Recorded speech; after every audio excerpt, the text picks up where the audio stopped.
I've been working with open source all throughout my professional life.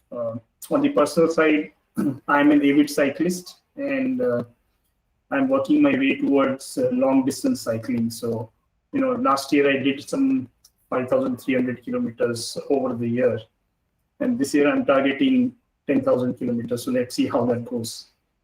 With me, I have my colleagues Suraj Yadav and Rajendran Karthikeyan.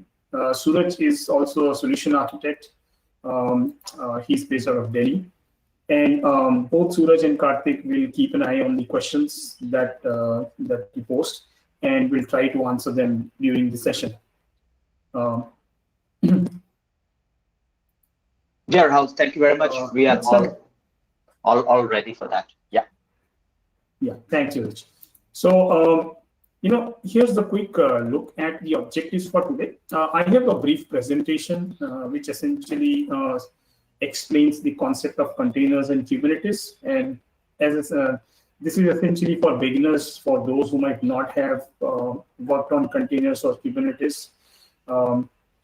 If you already are familiar with containers, please bear with us through this short section. Following that, it will be all hands-on, right? So we will be provisioning your Honeyform accounts. You yourself will install a Rancher server, a Kubernetes cluster, and then a couple of applications on top of that Kubernetes cluster using Rancher. So except for item number 1, everything else is hands-on into this session. Just a forewarning. This session is designed for those who might be new to Kubernetes or Rancher or both. So if you're already familiar with Kubernetes, some part may be a revision for you. We will try to cover some advanced techniques if time permits. And beware that this is not how you would necessarily set up your production environments, right? This session is just aimed at helping you put together the right set of tools to be able to run production workloads.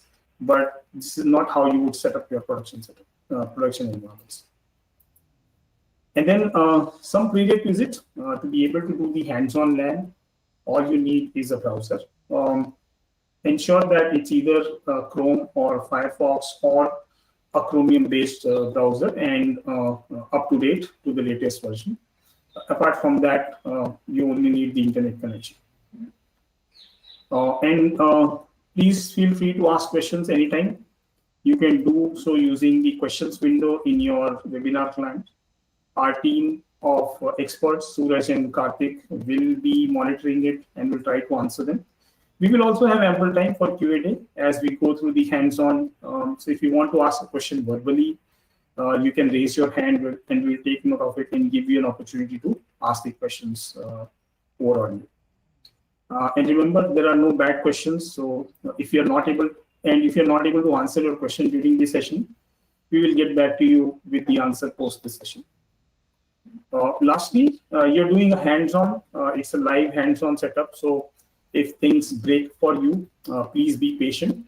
But the other thing is that please read the instructions carefully and ensure that you're not missing any steps, because that's where issues tend to arise during the session.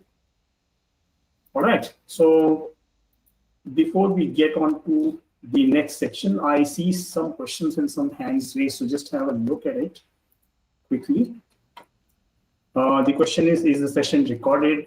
Yes, the session is being recorded, and we will share the recording with you. Okay. There is another question whether Rancher is an alternative to OpenShift. I will just hold on to answering that question for the time being. I think you will get a fair understanding of what Rancher is, and maybe then if you still have this question, we can revisit it. Okay, those are all the questions. There is a hand raised as well. Let me see who that is. So, Meenakshi, you have your hand raised. Do you have a query?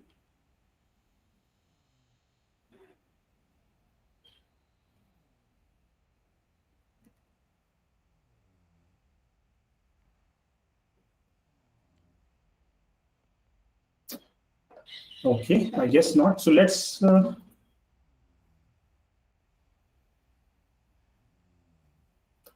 Okay, the question is when you get cover containers, if you can touch upon differences between container and serverless. I would have been happy to, but unfortunately, that's beyond the scope of today's session. Right? We might do so in some other session. I haven't prepared for that, so I wouldn't want to digress from today's session. So my apologies, but maybe post this session we might be able to answer this. All right, so let's get going with our first section on containers. Right, so containers are great, and as you would have seen in your own environments or in your customers' environments, and in general, if you look at the surveys coming from various analysts, the container landscape is steadily growing, and more applications are getting deployed in a containerized environment. So what makes containers so attractive, right? One of the great things about containers is that a container image only needs to consist of the application code and the application dependencies. Now, if you look at this and if you compare this with other ways of deploying applications, a lot of the overheads are gone, right? So you're looking at a very, very small or comparatively small unit, which just has the application code and the dependencies and no other overheads, right? That's one characteristic of a container image. Now, how do you build such a container image? Again, this is just one example, just one of the ways of building a container image, not the only way. This is an example of a Docker file and a Docker build. So Docker file essentially is you declare what you need in your container image, and then you can run a command to build that container image. And the output would be an image file, a container image file, which, as I said, would comprise of your application code and the dependencies. And if you can read this file, you can see here that some packages are being installed, particularly Apache, and then you're copying a set of files under the Apache root folder where www.html, defining the working directory and starting the Apache service, and that's all. And the Apache service is running on port 80, right? That's all that is defined, and that's all the container image would comprise of. So very, very small unit that that you can run on a container environment. Now, once you have this container image, you can provision instances of that container image, and you can provision multiple instances of that container image, right? So that's the other thing about sorry. Yeah, okay. So so you can create multiple instances out of the same container image. So the container essentially is a running instance of an image, right? Since it only comprises of sorry about these notifications. Since it only comprises of the application and the dependable code, it's a very portable unit. You can build it once and you can deploy it anywhere. All it would require is a container runtime environment, right? And you have a clean, isolated environment for your application. So if something goes wrong within that container instance, it's not going to impact other applications that might be running on other container instances. And then what containers allow you to do is scale the application horizontally. So if you need, for example, if you need to scale up your web application, say which is running on Apache, you can simply instantiate additional instances of that container image. And because it's instantiating from the same image, it's going to be identical, right? And then you can put a a load balancer or an ingress controller in front of it, and have the application scale out. We'll look at some of those concepts also. Right? So just to compare, right, and this probably gives you a better idea. If you look at the virtual machine, you have a hypervisor running on a hardware. It could be VMware, KVM, Hyper-V, or any other. And then each virtual machine actually is a full-fledged operating system running there. And then on top of that, you have your application. So there's a huge overhead of the operating system for every application. Right? Compare that to the containers. You have this container image that just requires Docker runtime. And Docker is just an example in this image. It could be another runtime like containerd or something else. So you require a container runtime, and then you have these container images running on top of it. And your container runtime is running on the host operating system. So all of the overheads of operating system for every application is gone. And that is why you are able to run more number of containers on the same hardware. Your consolidation ratio is much higher with containers, and one of the reasons why customers find it attractive is that you're now able to utilize your resources much more efficiently when you're containerizing the application. So how are these container images distributed? They're distributed using something called registries, right? So this graphic just shows the entire process. You first, on a Docker client, you can, using the Docker file, you can build Docker image. That Docker image is pushed to a registry. And then you can use a Docker pull command to pull the image from the registry, and a Docker run command to run that container or run that container instance, right? So essentially, if you're building your own Docker images, these are the three commands that you would go through: Docker build, Docker pull, Docker run. If you're using container image from a third party, maybe from a public registry or your internal private registry, you probably might only need to run Docker pull and Docker run. Now, these are Docker specific commands. If your container runtime happens to be something else, like say containerd, you would have equivalent commands available for containerd. Right?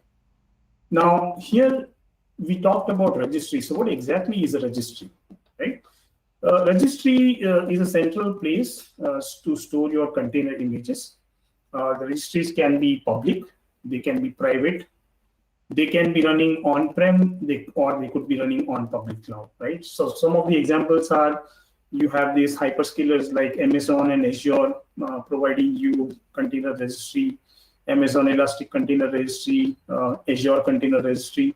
Docker Hub is also one of the more popular container registries, right? And then there are a lot more. You have a public registry from Google as well, right? And then similarly, you have customers running their own private registries with full control.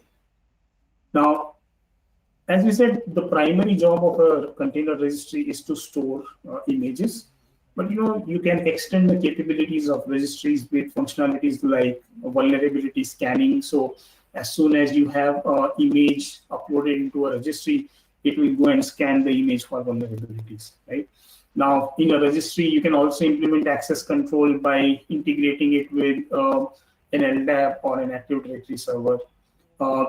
You can also have auditing capabilities, like it can tell you, who pushed the image into the registry or who pulled the image from the registry. And then you can also have replication between registries and a lot more functionalities that keep on getting added to the registries. Great. So you have the container runtime, you have the container image, you have the container registries all set. Download the container, deploy the container image, and start using the application. That's great as long as you have a few containers to deal with, right? But as you can see from the way containers are built, just like we had VM sprawl, container sprawl actually is an even bigger challenge, right?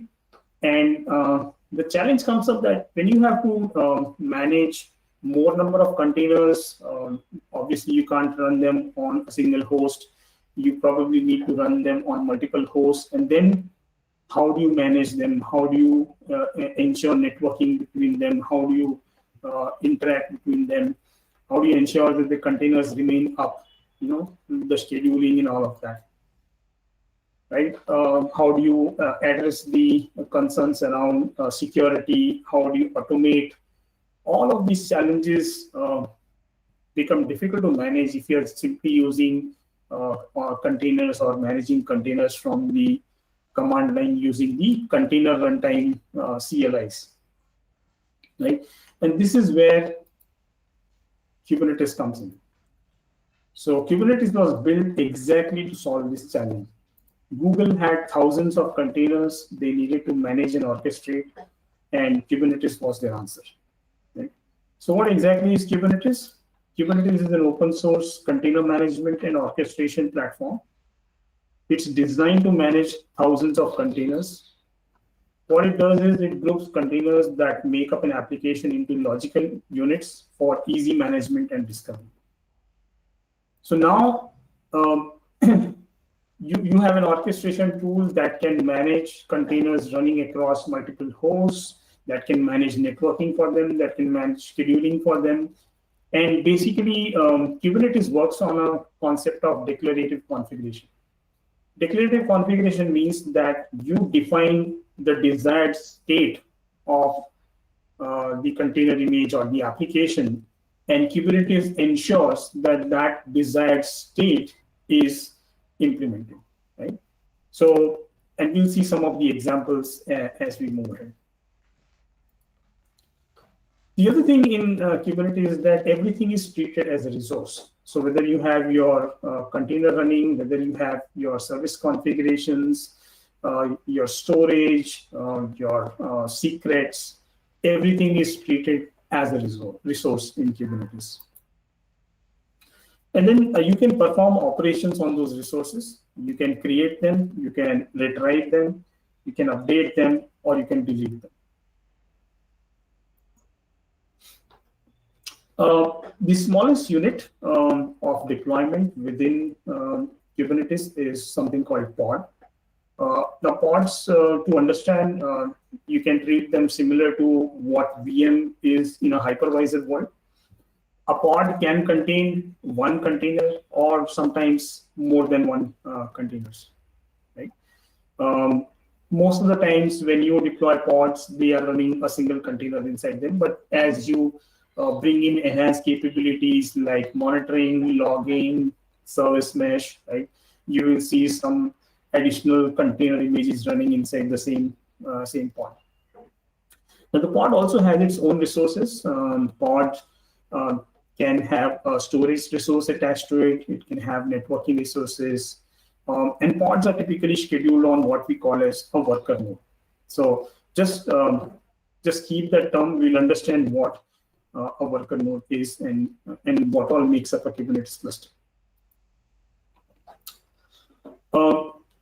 The other important aspect to understand about Kubernetes is the concept of deployments. Now, you can go ahead and deploy a single container image, but if you want to manage multiple identical container images or pods as a group, then instead of deploying them individually, you're better off using something called deployments. So deployments actually is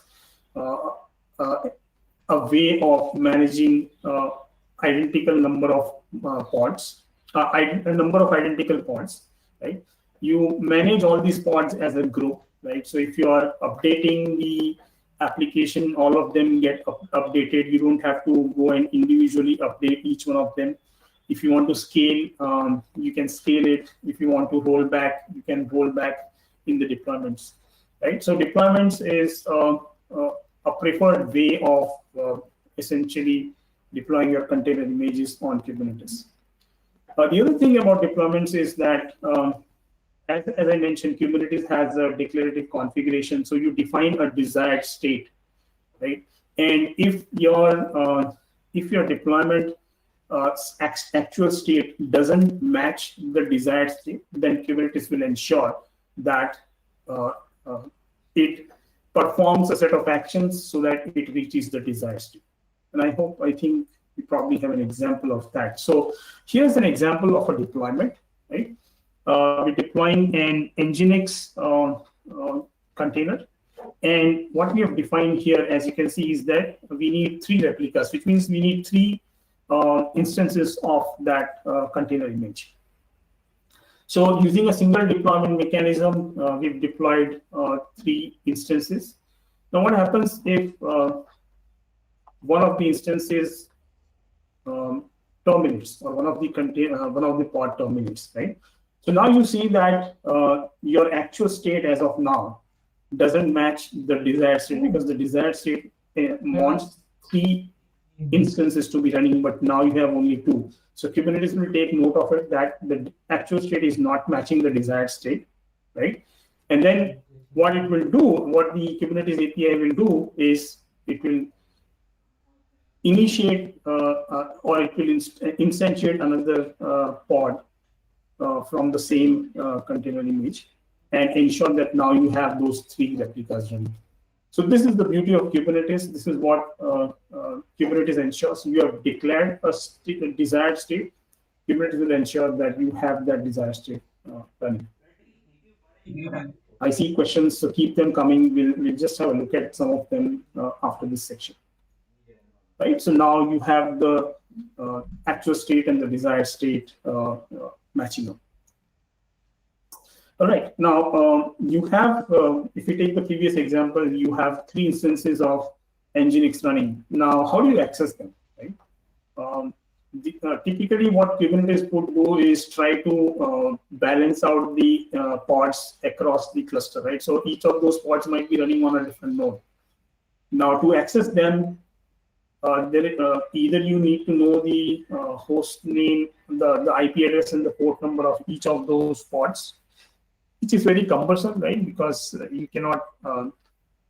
One is it's very difficult to access them, and if the pod were to terminate and restart, it would have a different IP address, right? So to overcome that, Kubernetes uses something called service. Services are used to expose an application running on a set of pods, right? So now you don't have to worry about the individual host names and IP addresses. You can access all of them using a service. Service creates a reliable and static reference. So once you've created the service, you have an IP address and a port number defined, and you access the application using that. It can have its own IP address, its own DNS record. Now, while pods are mortal, right, they can terminate and they can restart.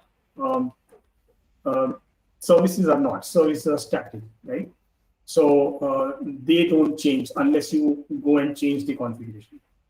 Now, services are of different type. If you need a service that is internal to the cluster, not exposed to the outside world, you have something called cluster IP, a cluster IP type service. If you want an external facing service, then you have the concept of a node port or a load balancer. So we'll have a look at some examples here. This graphic shows you a load balancer service, right? That's essentially pointing to 3 pods, and you can see, the beauty of this the service concept here. So what happens if one of the pod terminates, right? Let's see.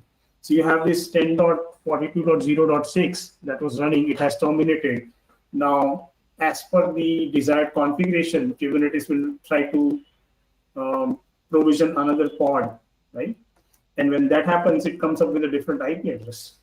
Now, you don't have to worry about it because you are accessing the application through the load balancer service.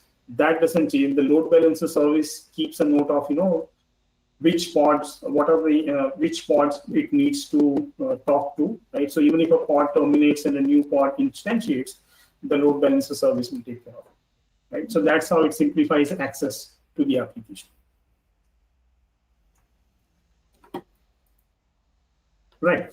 Now, ingresses are another way for managing external access to a service in a cluster.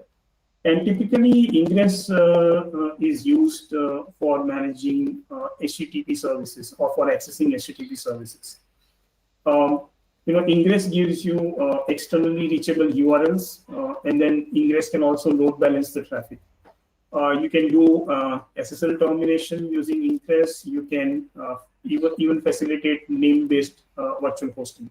So ingress actually allows you to set up fairly complex rules to access your applications. And we'll just have a look at one example here. So you can see here we set up an ingress rule, and you can see two different URLs, right? This is essentially path-based access to the application. So for all the incoming traffic, if the URL says foobar.com, foo.bar.com/foo, the ingress redirects that traffic to the service that is supposed to handle that traffic, right? So as you can see in the configuration, /foo goes to service A port 4200, /bar goes to service B port 8080, right? So you have the same URL but different paths, and each of the paths might be taking you to a different set of ports. So this is how you can design your application or scale up your application and have ingress redirect the traffic to the right port based on the path. Similarly, it could be virtual hosting.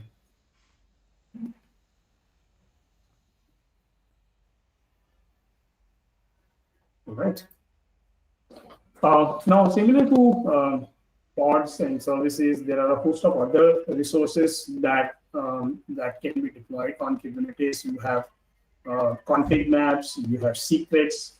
Config maps are used to store configurations. Secrets, as the name suggests, basically your secrets or passwords. Persistent volumes, right? If you want containers or pods to store data that needs to be persistent in nature, then you have persistent volumes. Horizontal pod scalars, cron jobs, daemon sets, stateful sets. All of these resources can be deployed on Kubernetes. All right. Now, what constitutes Kubernetes itself, right? What are the components? So Kubernetes, this graphic gives you a depiction of what Kubernetes itself involves, right? So there are three primary components in a Kubernetes cluster. The first component is the control plane. The control plane essentially is the one that manages the entire cluster, and it gives you an API using which you can access the Kubernetes cluster.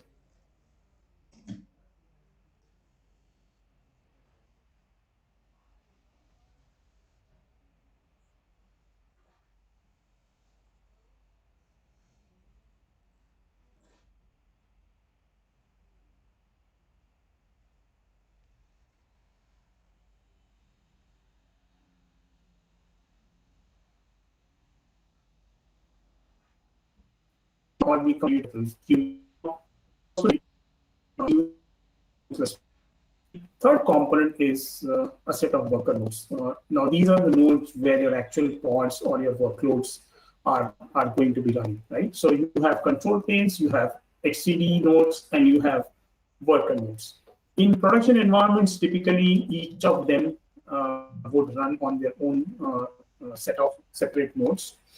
But in POC environments or in demo environments, you might typically see all of them running on a single node. So in our lab also, we are going to be running the control plane, the HCD, and the worker node all on the same node due to the resource constraints. Great. So Kubernetes offers you great value. It allows you to manage your containers and the whole everything around it. Now, how do you deploy Kubernetes?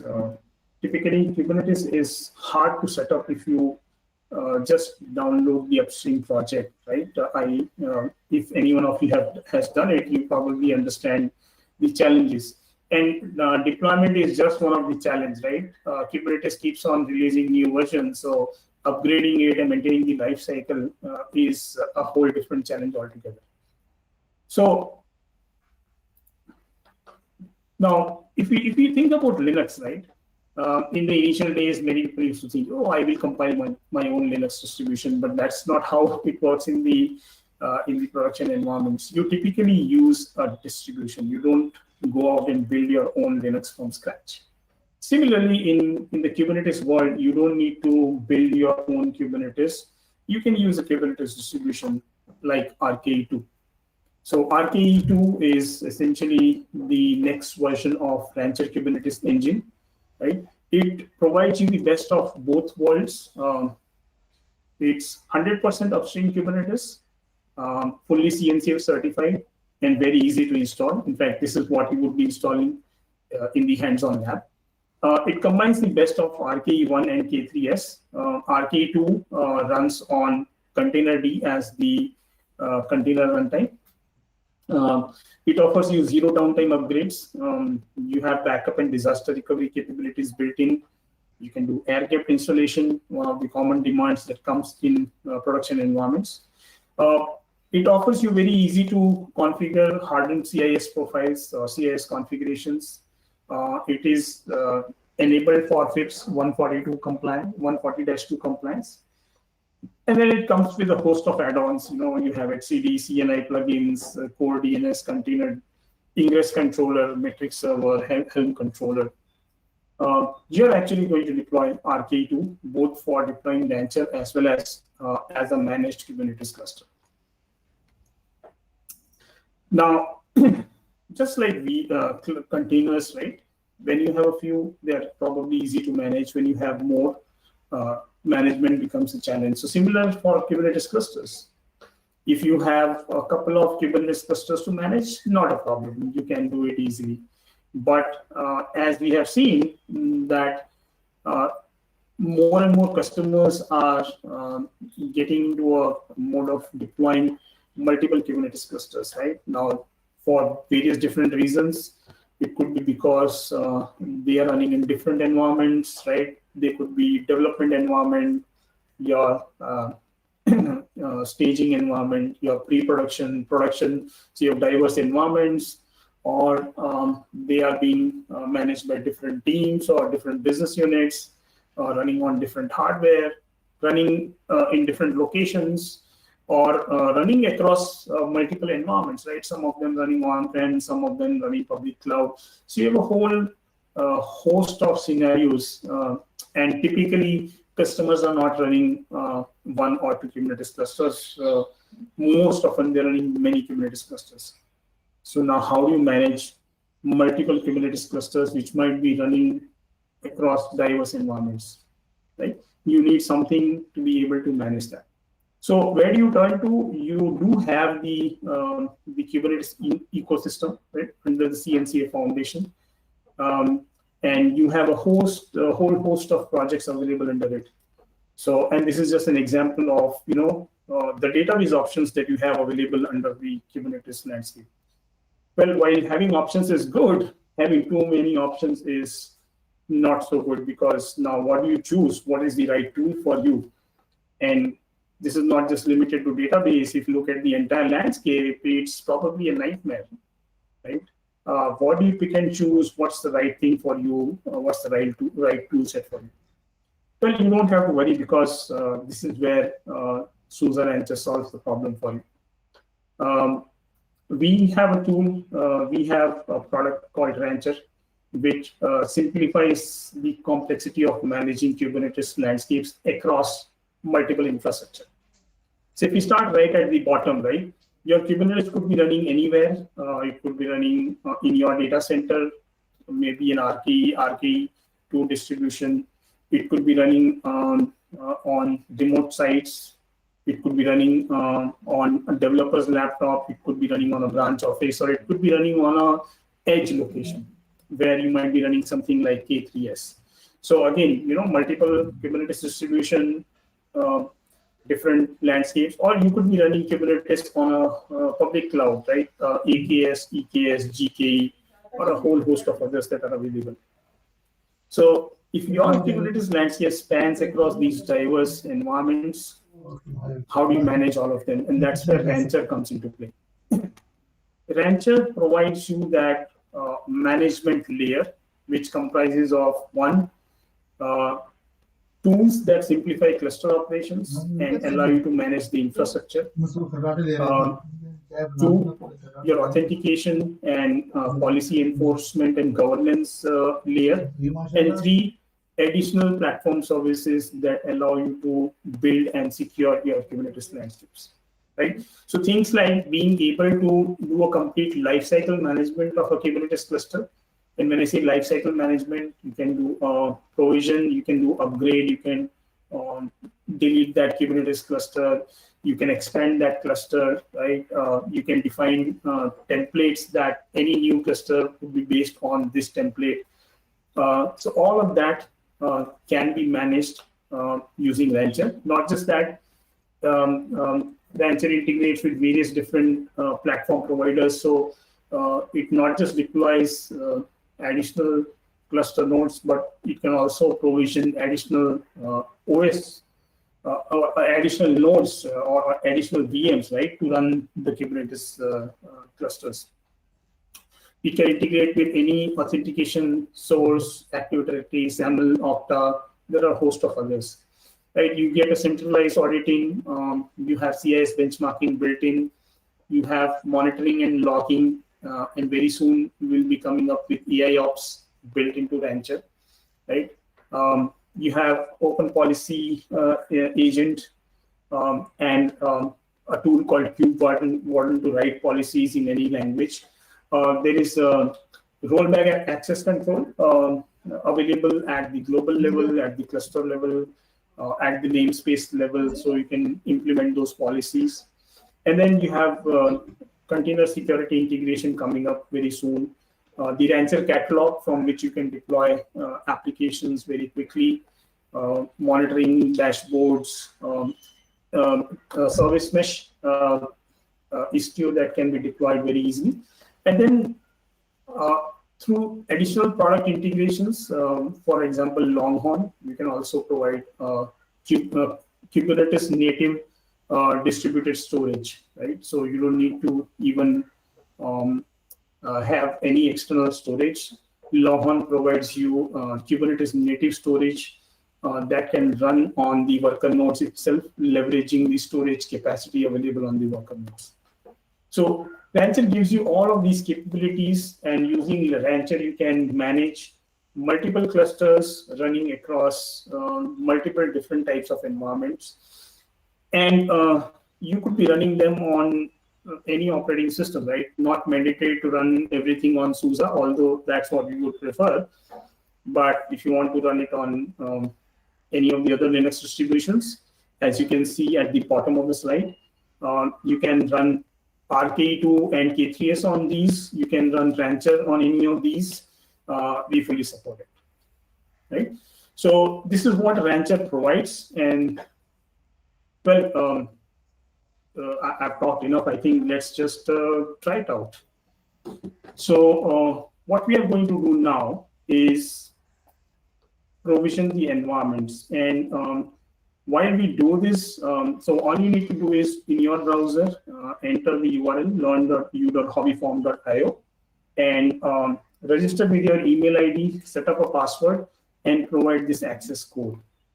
Now, at this time, we'll also have a short 10-minute break.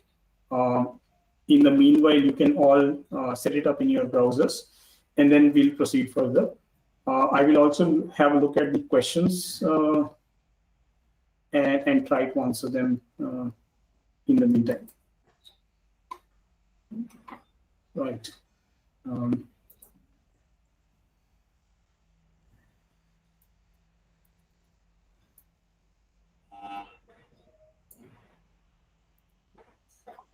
Okay, I think most of the questions have been answered.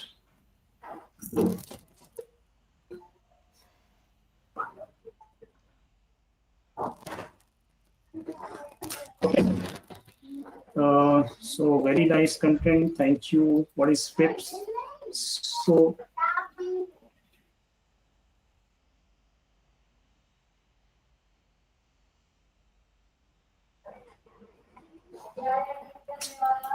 okay, question on recording. Yes, the session is being recorded. What is FIPS? Just a second.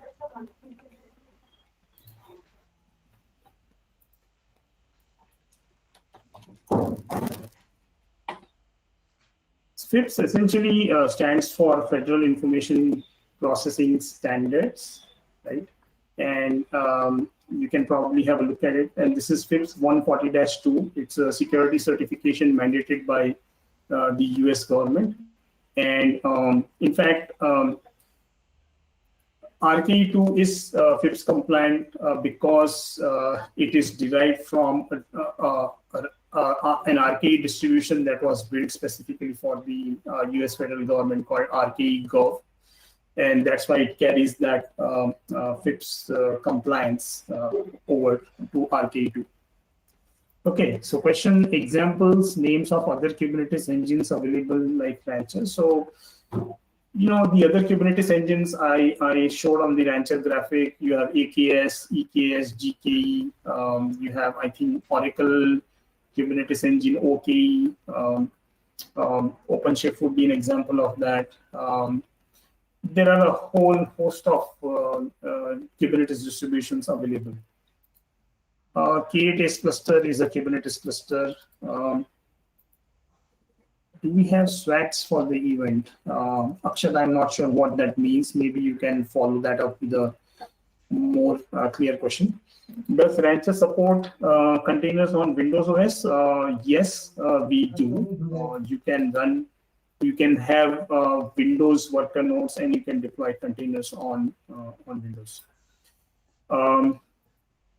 Question from Kashif, does it support WSO tool? I'm not sure what you mean by that, so maybe a more elaborate question would help.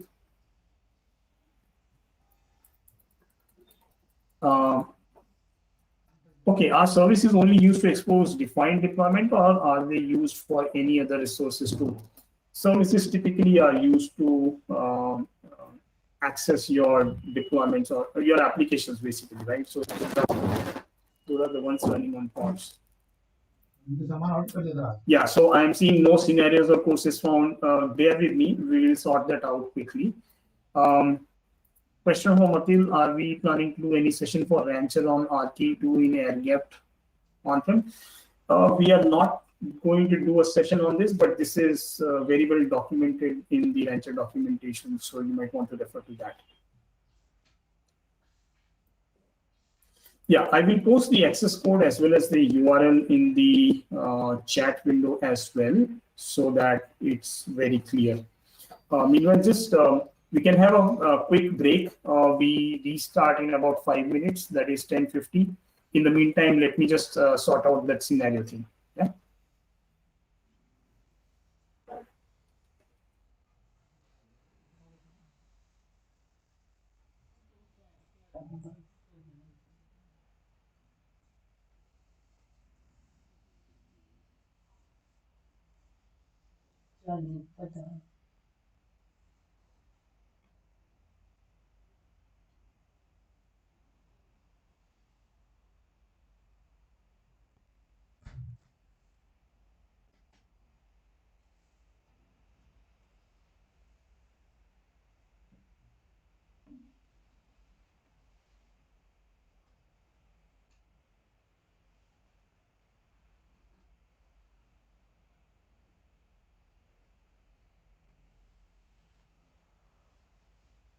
Yeah.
Yeah, okay. You're not seeing any scenario, so just bear with me. I'm sorting that out. Once we have that set up, I will just inform you.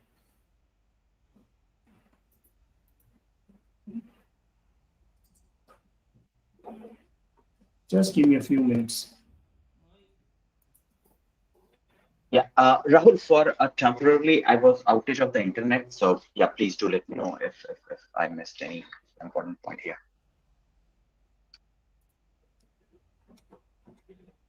None of this.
Yeah, just to give you an update, I'm working on sorting this out.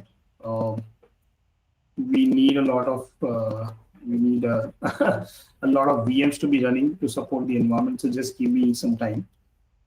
In the meantime, we can break for coffee or something.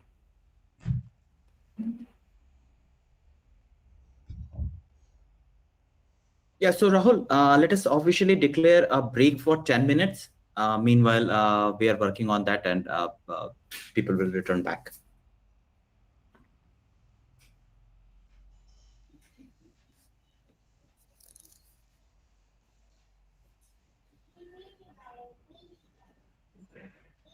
Yeah, let's do that. So, um, 10 minutes break, we reassemble at 11:05. We'll have sufficient time to do the lab, and I will ensure that it's available for some more time after the session, right?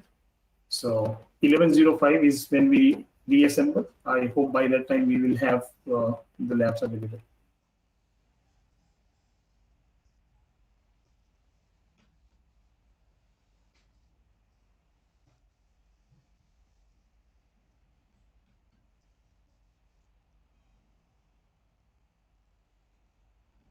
तुझे पंचाल तुझे सुन पाएगी मेरी बात करा इससे हैं?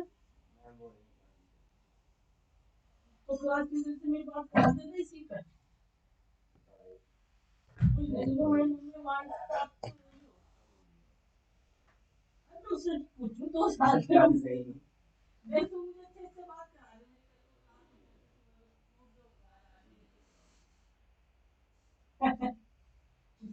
सही बात करी बात समझ लिया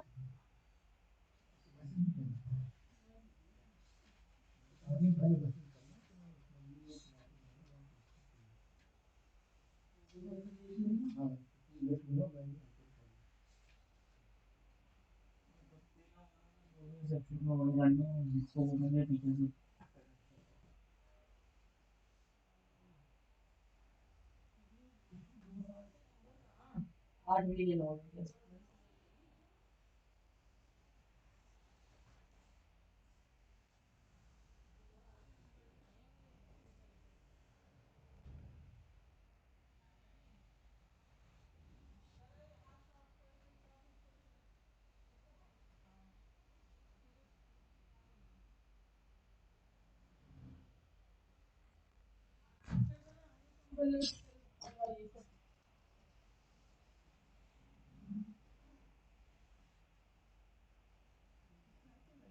बिल्ली की बच्ची ये तो करा कुछ है माज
Yeah, Sujit, we are on a break, so just bear with us. I'm sorting out the lab environment. Yeah. I just want to ensure that each one of you gets the lab and the opportunity to do the hands-on. So I'm just working on that.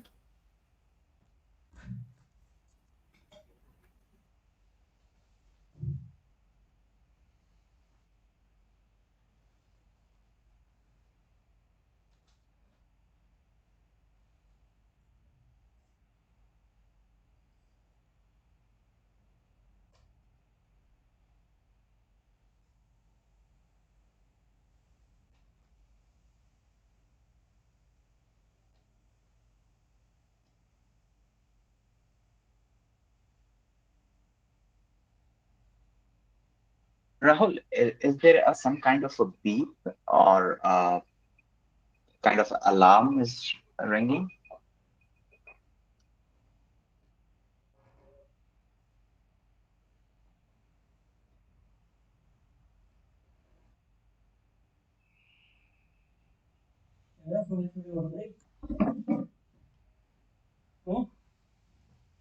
No, Suresh, there isn't.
Well, we are at 11:05.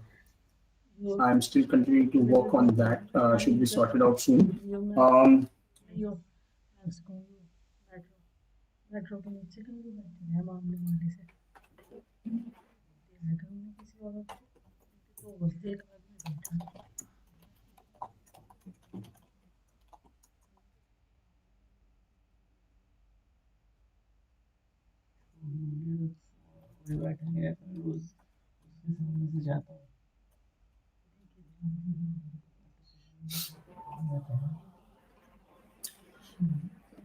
Yeah, we are switching to a different environment. I will just update the URL and the code on the screen and share it with you. Just give me a few more minutes. It's just a work in progress. Yeah, the question from Lakshma Karedi is should we register to the URL using official email ID? For the hobby farm URL, you can use any email ID. It need not be your official email ID. That's not a problem. Anuradha, you have wrongly given the access code. Don't worry about it. We will switch to a different URL, so should not be a problem.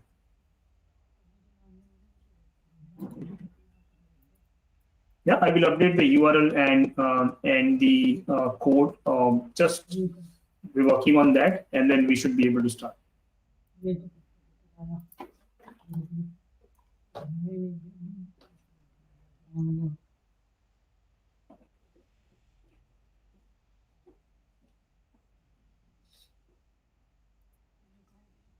So Rahul, here a couple of questions are raised for access code. So is it Sure. yeah? Will you please share the code then? Yeah. Yeah, I'm going to share the. I'm going to update this slide with the new URL and code. Don't worry, and I'll share it in the chat window as well. Yeah, great. Thank you very much. Yeah, it's just being scheduled on a different environment, so we will have it soon.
Okay, so great news.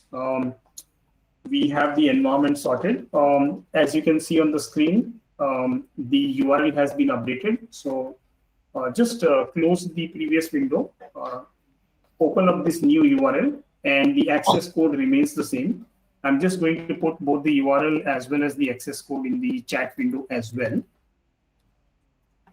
Right?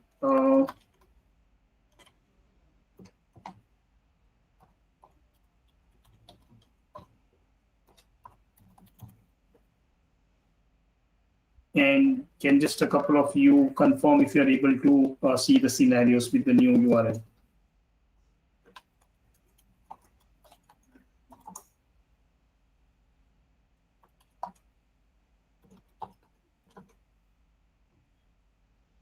The access code is IND 110222. 110222 is essentially today's date.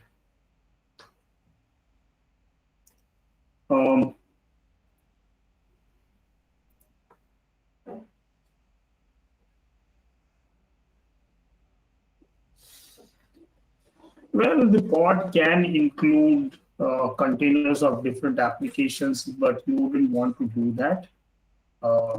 Right? So typically, as a practice, you would have containers of the same applications running within a pod because the network is shared between the containers. Right? So if you run containers of different applications, then you would be pointing to the same URL. Just makes it complicated. Okay, fantastic. Everybody's able to access. Yeah, you can stop posting the messages now in the questions window. Thank you. So let me just let's just quickly have a look at what you're going to do in the scenarios, right?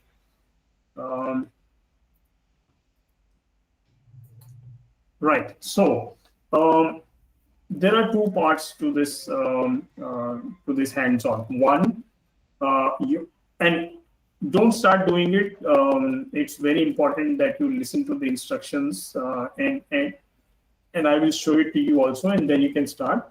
So what we are going to do as part of the lab is first we are going to install Rancher. Now, Rancher installation is going to involve certain set of steps. For example, you're first going to install RKE2 cluster. That is the host Kubernetes cluster on which Rancher is going to be deployed. We are going to install tools like kubectl and kubectl and Helm. Then you're going to create the management cluster, deploy the cert manager and Rancher, and then deploy Rancher. Now, Rancher deployment will take some amount of time, so we will pause for a break there, right?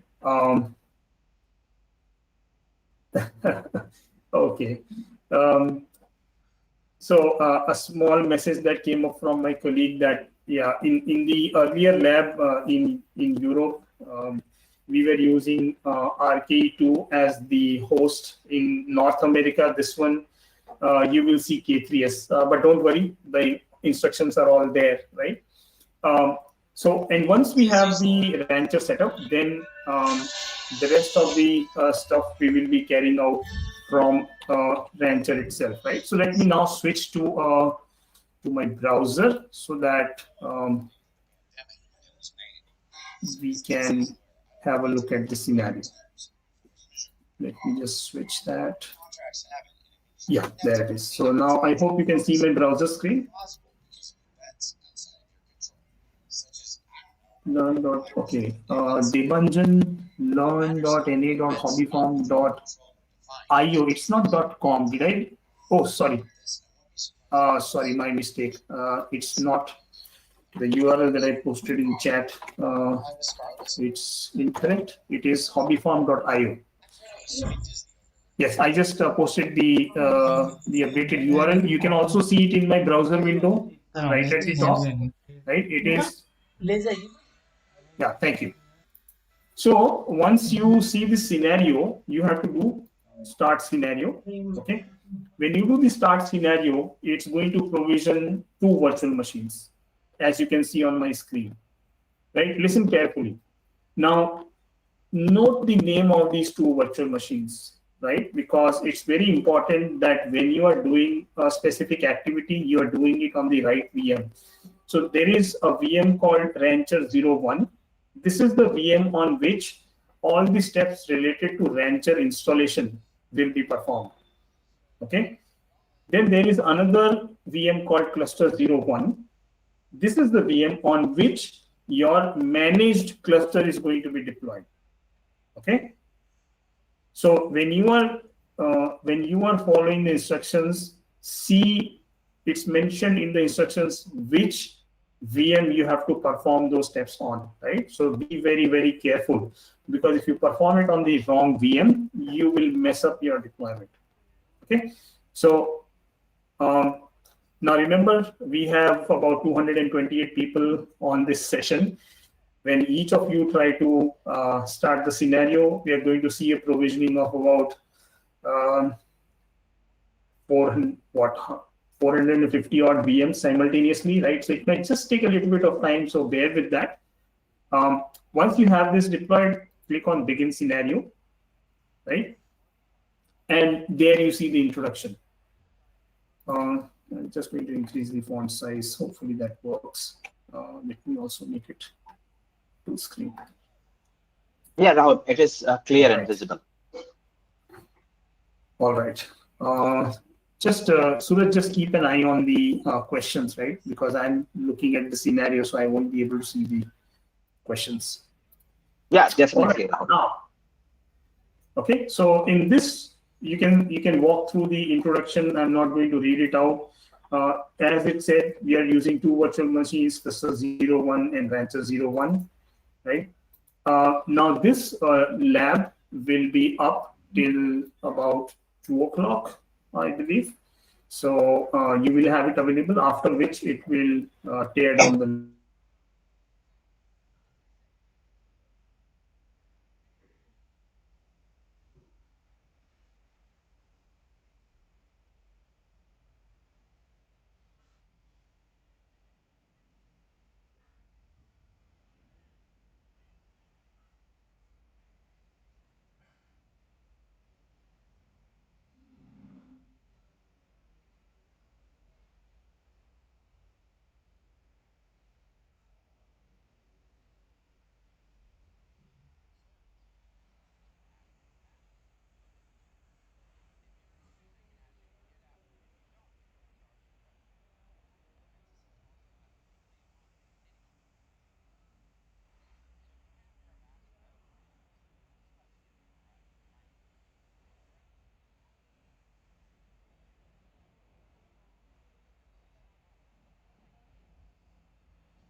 वहां से earphones ले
डालूं अच्छे से बनाऊंगी फूल उसमें मसाला से डाल के ना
क्या हो गया भाई?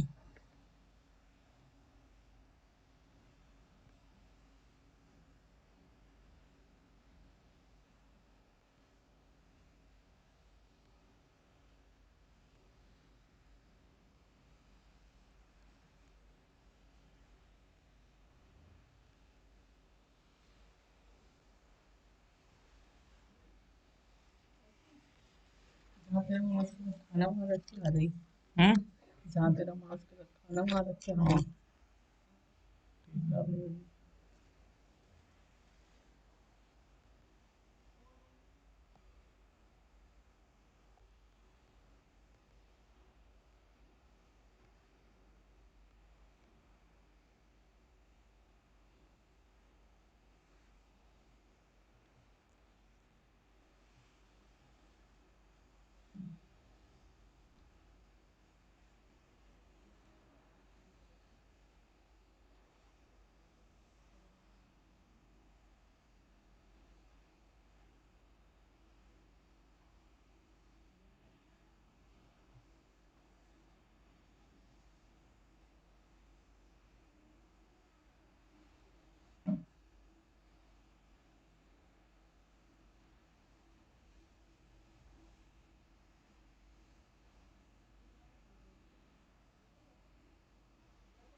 राहुल, मैं ऑडिबल हूँ क्या?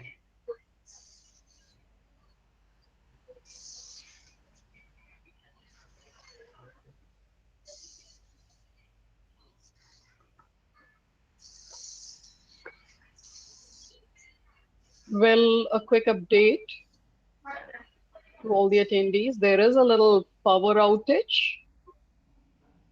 which is resulting in some technical glitch. Our speakers are resuming back.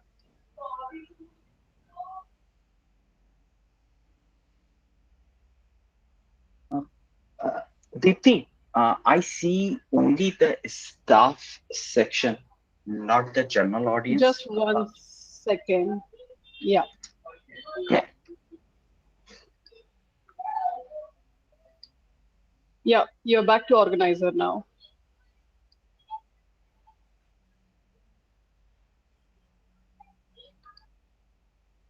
We're back. Thanks. Thank you, Deepthi.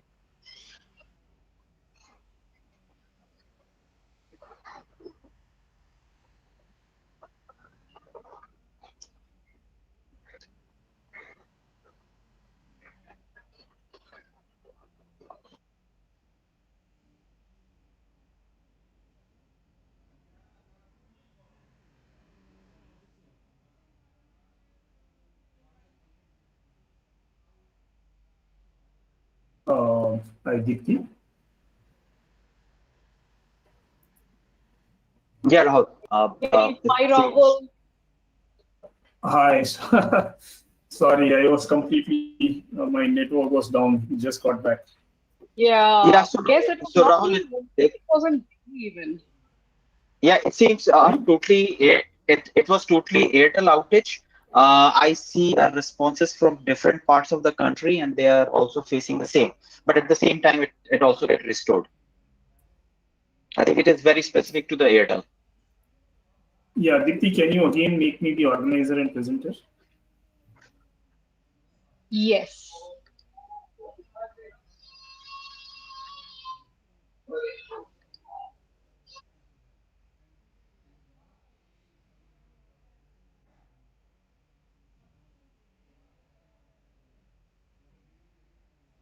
Right. I hope all of you can listen to me. Sorry about that. Guess there was a huge outage. I am back now. I see about 190 attendees, so I think guess few more names may just join. I'll just give a minute and then start. I will start from where we left off.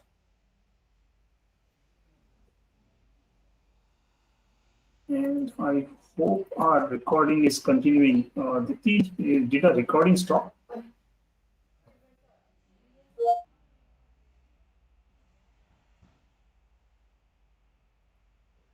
No, the recording will not stop.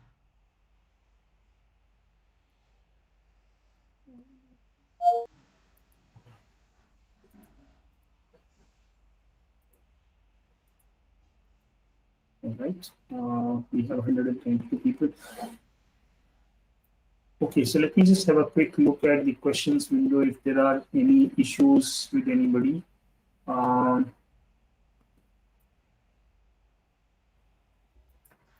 Okay, I guess you're all able to listen to my audio now. So you will see the session on that.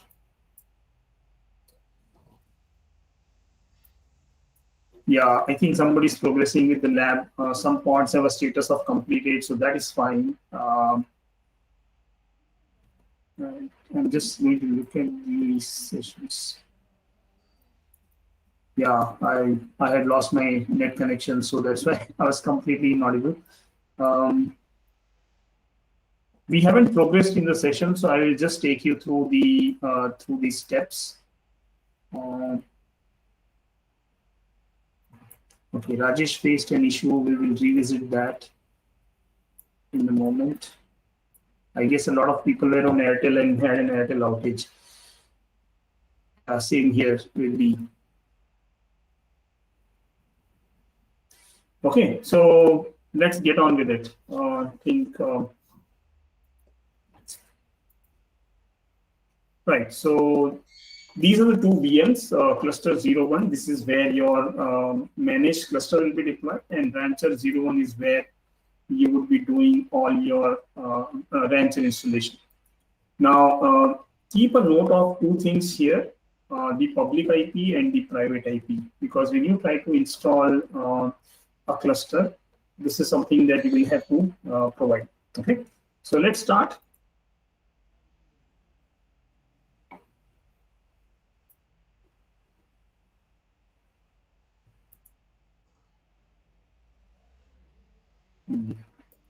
Guess I skipped a step.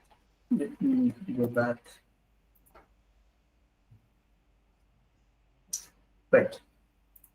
So the first step and a slight change in the earlier environment, we had an RKE2 cluster on which Rancher was deployed. In this one, you have a K3S cluster on which Rancher is going to be deployed. So just follow the steps. The good thing is that you don't need to type out everything, right? Now this is to be done on the Rancher 01 cluster. Okay, create a Kubernetes cluster for Rancher. So that's definitely your Rancher 01.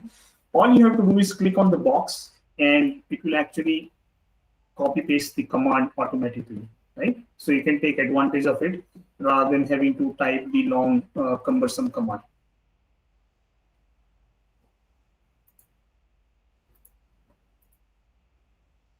All right. I guess everybody's coming online, so a lot of notifications. Okay, so the K3S cluster is being created. Okay, and as soon as this is done, I should be able to see the cluster running. So again, click on kubectl get nodes, and there my cluster is ready. Okay, I can also see all the pods. Now you will see some as running and some as completed. But if you look at the ones that are completed, it was essentially a Helm install that was happening. So it was a pod that was created just for the purpose of installing traffic, and then it completed. So that's not a running pod. Now, one of the pods is showing crash loop back off. I guess that should get deployed quickly. So now all of them are running, which means the cluster is ready. Okay. So next, we're going to install Helm. So that's going to quickly install Helm. Just check that Helm is working. Yeah, it's working now. And next is to be able to run that kubectl command, we will have to we need a kubeconfig file. So either we create one or we can simply link to the one that K3 has created. So in this case, we're just going to create the .cube directory, right? And then link that .cube/config to the etc rancher k3s.yaml file.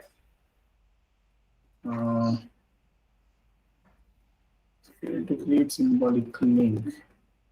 Rahul, some of the participants are feeling slow processing. So probably Okay. Yeah.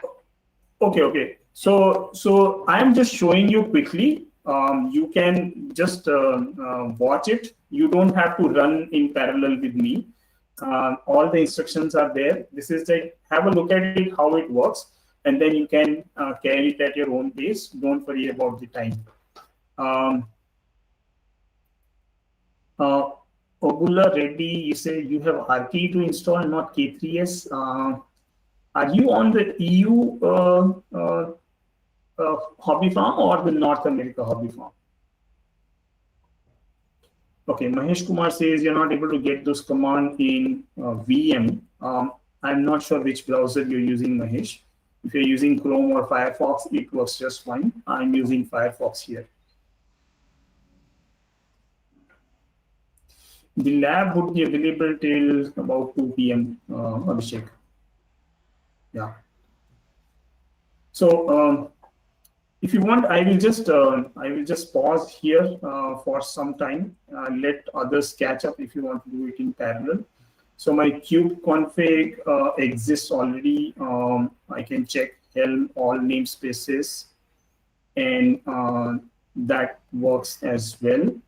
Okay, all the Helm charts in all the namespaces I can see.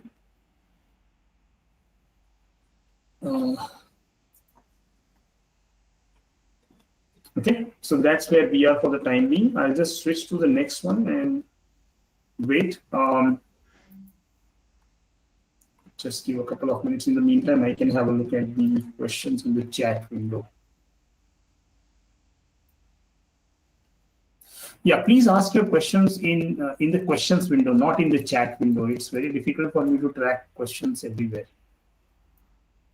Right? Please use the questions window for asking questions.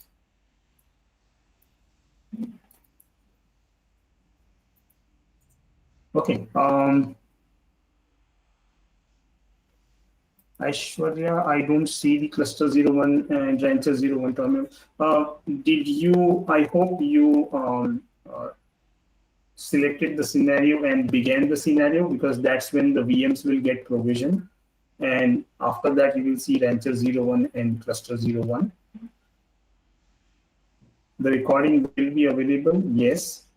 Okay, Manish Parekh, cannot reuse a name that is still in use. I'm not sure where did you exactly get that error. Be very careful, read the instructions carefully. Don't just keep on clicking on the commands, right? You have to ensure where you are doing it and what you are doing. So, well, Helm essentially is, in a very general term, Helm is like a package manager for containers, right? So when you want to deploy multiple containers and service configurations and everything in one go, you use something called a Helm chart. So Helm chart will, for example, you want to deploy an application, Helm chart would deploy the complete application, all the required pods, config maps, secrets, service configuration, everything. So in analogy, it's very similar to an RPM package in the traditional OS world. There is a certification course for Rancher. You can look up the SUSE Rancher community. Complete training is available there. You've created your first cluster. I think you proceeded too far.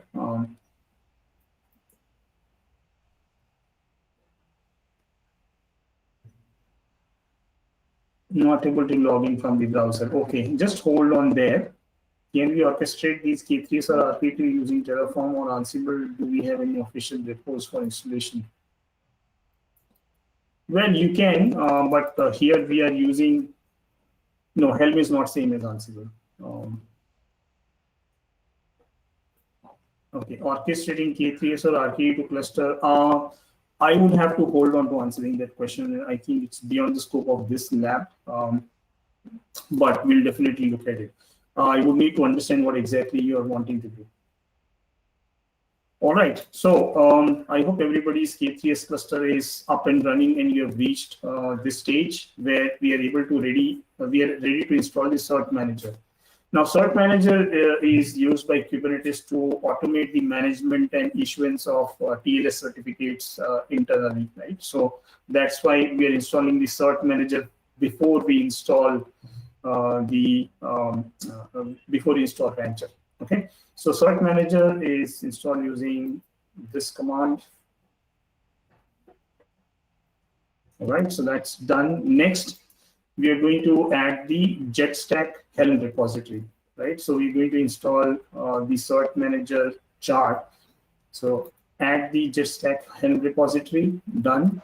And then now we are going to install cert manager 1.5.1. So this is the typical Helm command, right? It is going to install a Helm chart, cert manager in the namespace cert manager. So that should be done quickly.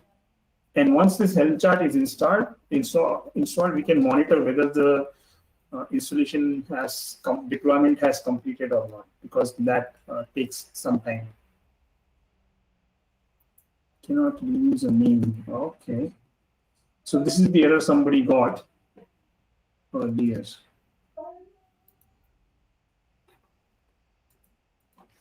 Let me check.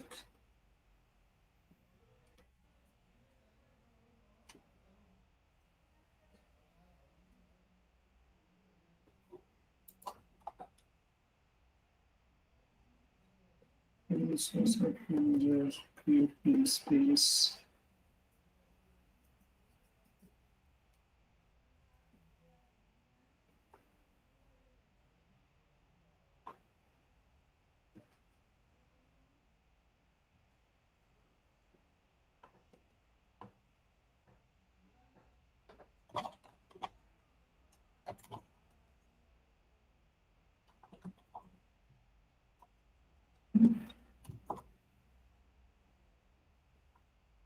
Cert manager is already existing.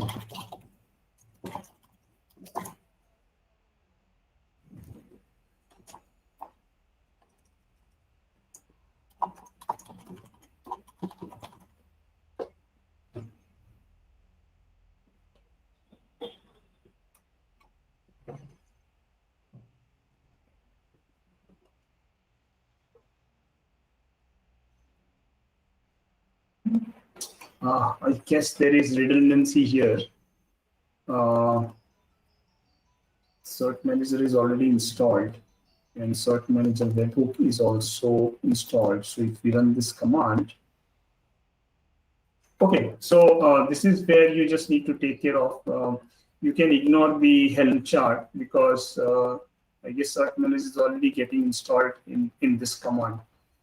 As you can see, the cert manager as well as the cert manager webhook pods are running. And when you run the kubectl cert manager, you check the status of the deployment. It says that cert manager and cert manager webhook are both deployed, right? So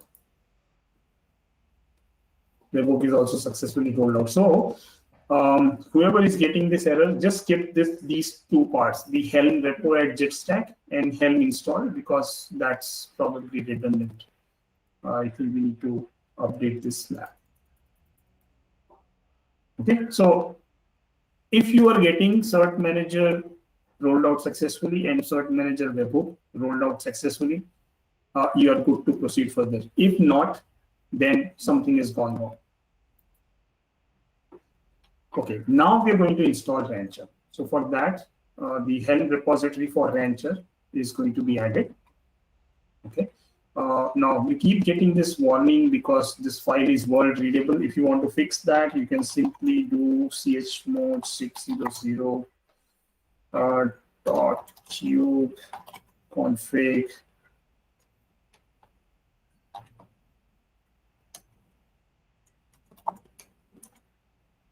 okay, and that should sort out the issue.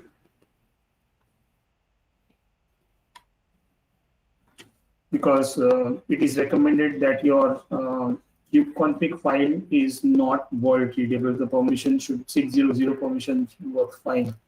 So that will stop giving you these error messages. Okay, so the Helm chart repository is added. When you do a Helm repo list, you can see the Rancher stable repository is there. Now you're ready to run the Helm command to install Rancher.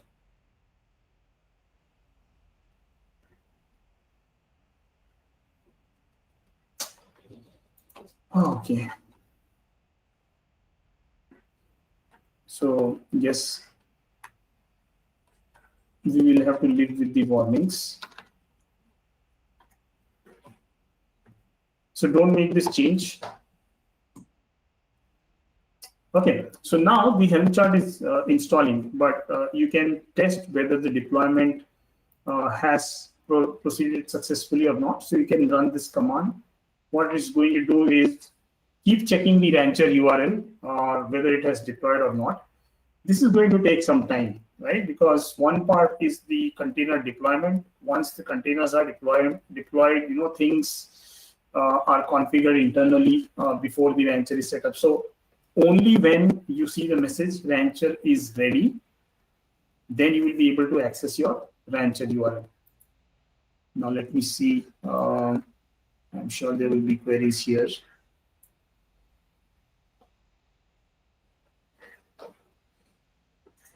Okay, if this password is incorrect, so we will just have a look at the once the Rancher is provisioned, we will see how that how you get the password.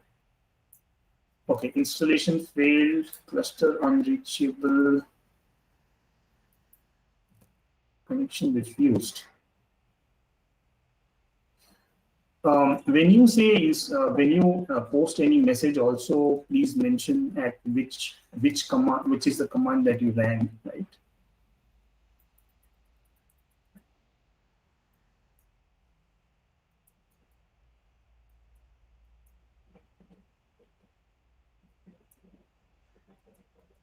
Okay, question from Ashish. We are using Rancher extensively in a production environment. Right, I guess Suraj just answered that. If you want to see which OS is supported, just look up the Rancher support matrix and your answer is right there. The commands need not be run as root. They will work perfectly fine as EC2 user. If they had to be run as root, you would have seen a sudo against the command, but that's not the case. You can run them as a normal user.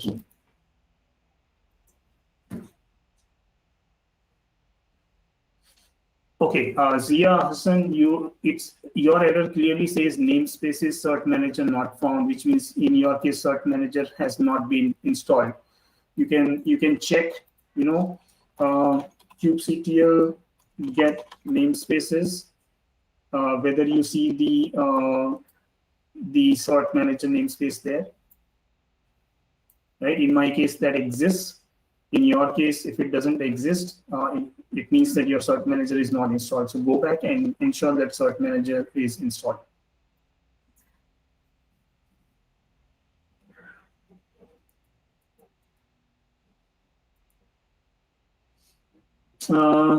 Question from Rajesh. I'm not sure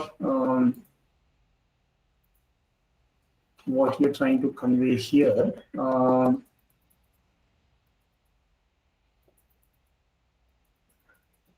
Yes, we are using a self-signed certificate here, and that is why when you try to connect to Rancher, it will show that it is not secure. This is only for the purpose of this hands-on session.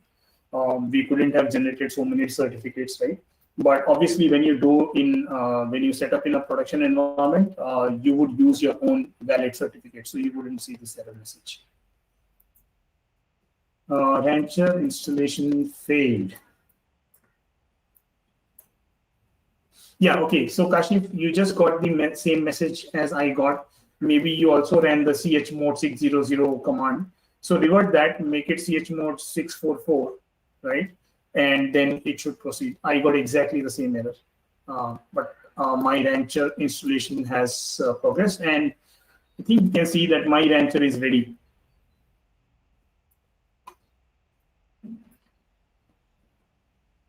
Right. Okay, so question from Neeraj, how is RKE to beneficials and GKE? Well, GKE is your hosted Kubernetes, right? But when you want to set up, say, a Kubernetes on an on-premise environment, then you can use RKE2 distribution. The other thing is that hosted Kubernetes are typically controlled by the cloud service providers, right? So what features get into those versions, when, how frequently they update, right? That's all dependent on the cloud service provider.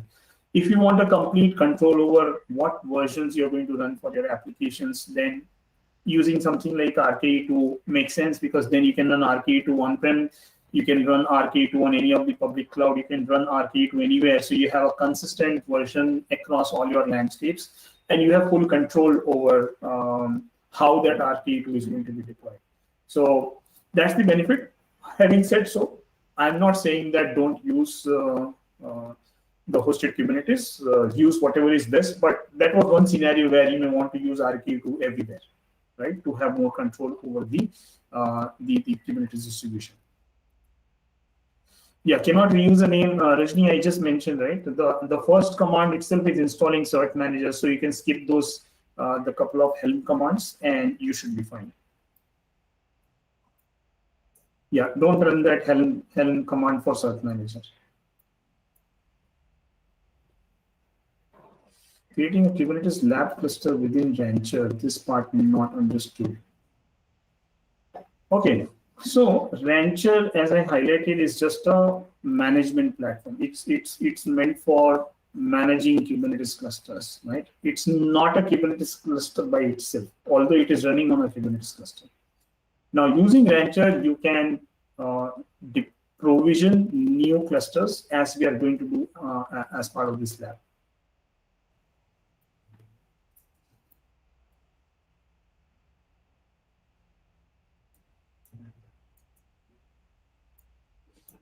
Yeah, Kashiv, I guess I already answered that question. You need to revert that permission back to 644 on your kubeconfig file.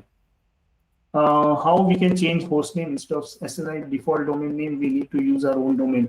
Yeah, you can do that. SSLit is essentially just a wildcard domain that we are using in a lab environment, right? Because we don't want to get into the hassle of setting up a DNS server and providing the host names.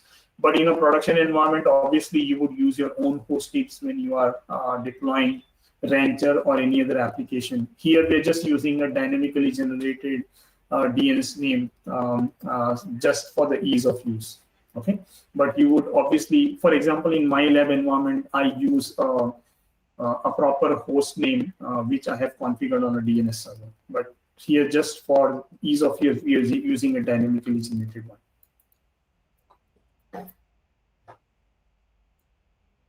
Yeah, Manish, the same issue that you're getting, just change the permission on kubeconfig file to 644, and that should be fine. Well, how Rancher is different from OpenShift. So OpenShift by itself is at the core a Kubernetes distribution, right? With a lot of things sitting on top. Rancher by itself is not a Kubernetes distribution.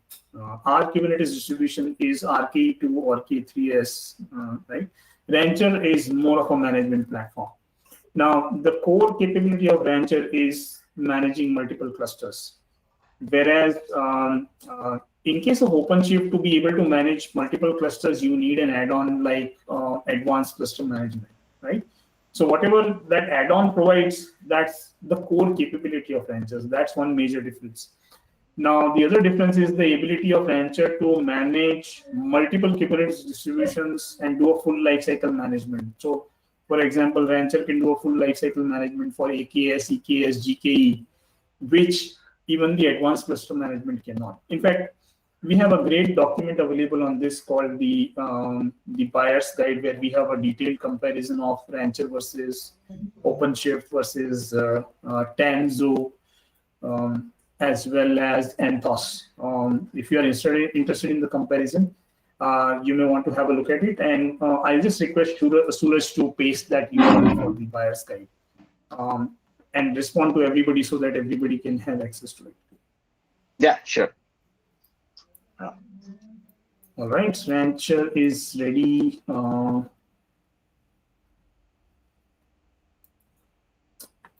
Also, Ashish, are you saying whether you can deploy Rancher on top of Debian? Is that your question? Because the support is only limited to whatever is listed in the support matrix. Bhaskar, just check the permissions on your kube config. If that is 644, then the Rancher installation will work. Let me install Rancher. Okay, I guess a lot of queries are related to the same issue. How RKE support for telco cloud apps, specifically with virtual accumulation? I would be very interested to answer this question, but I will take it offline, not in this forum.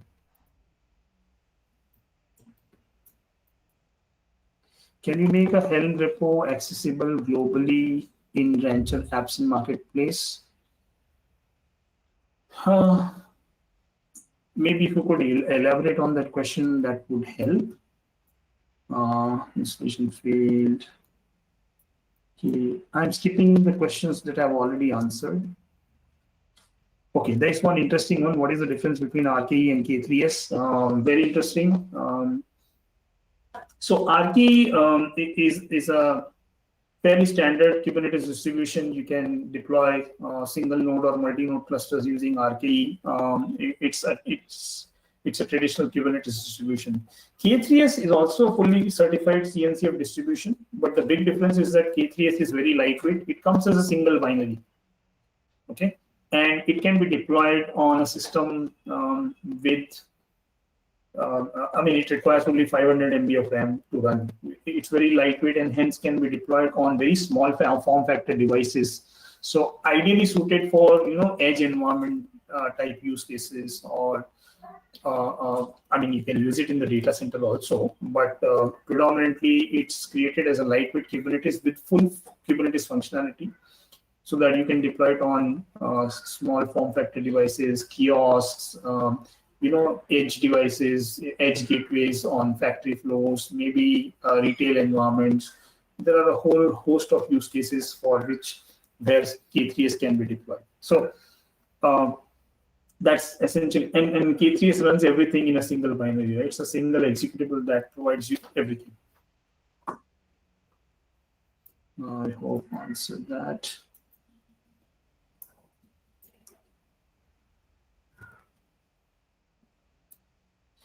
Right, okay, I guess I've covered all the questions. So let's proceed. My Rancher is ready. I should be able to now access my Rancher,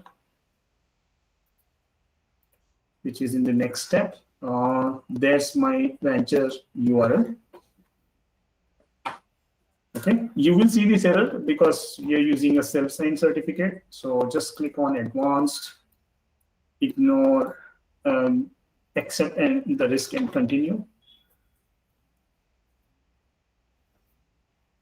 Now, the first thing that Rancher will ask you to do is provide a system-generated password. To get that, since we install using Helm, this is the command. Just click on it to copy, and then you can go back to your Rancher 01 and then paste here. So it will give you the password as the output. Rancher on K3S.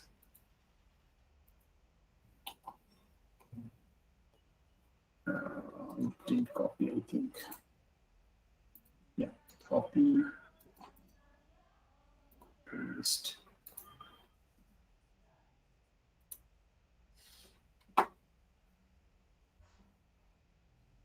We will use the dynamic URL and continue.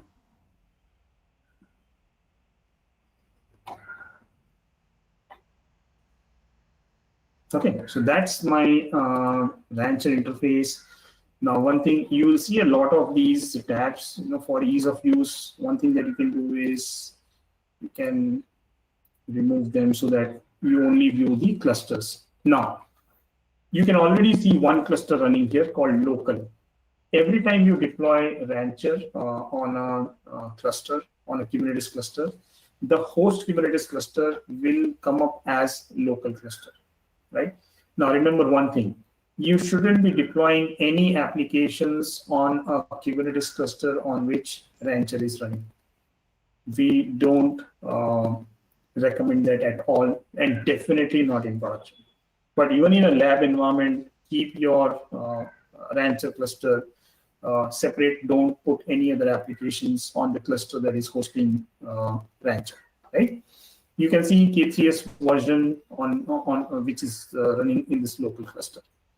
So now Rancher is all set up. Now we need to move to the next step. Okay, we've been able to access this. The password is there. We've gone through the steps. Let's go ahead. Now we are going to create a new cluster using Rancher. Okay. This is where you need to ensure that you are using the right VM. Okay. Rahul, sorry, I may interrupt you here. Probably some of the participant may forget to copy that command to get the bootstrap password. So is it possible for you to just paste that command once so that they can, if they forget on that page, they can copy and paste it or accidentally close the. Yeah, let me just copy paste the command here.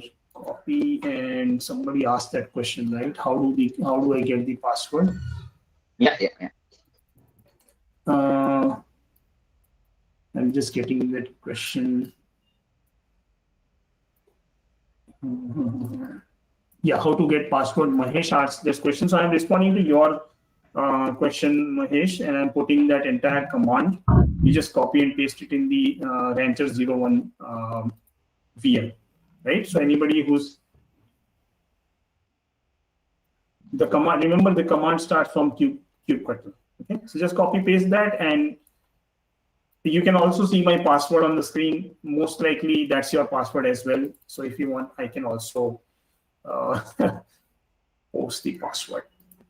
Most likely this is, oh, sorry.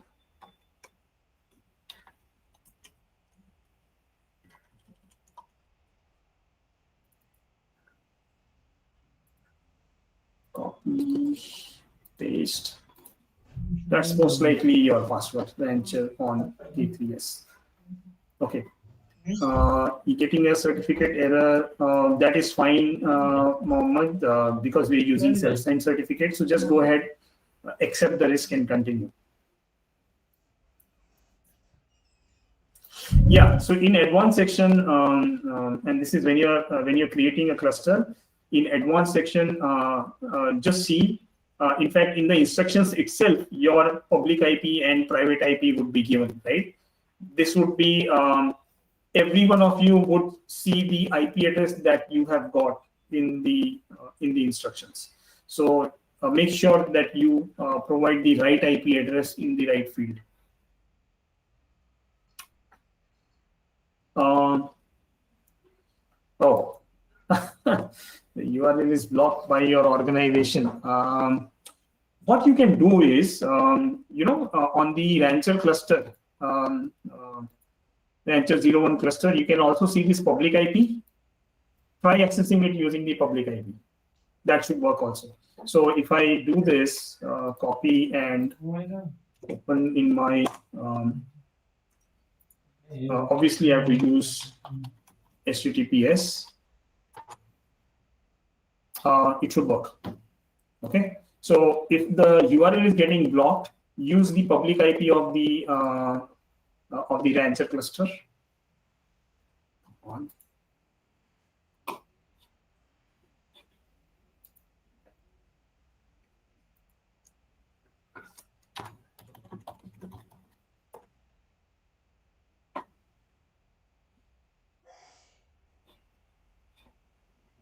Mhm.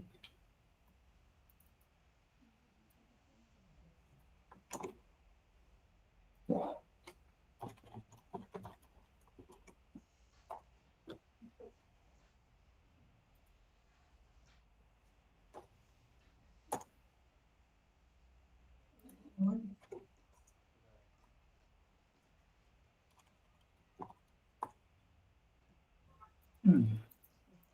Strange.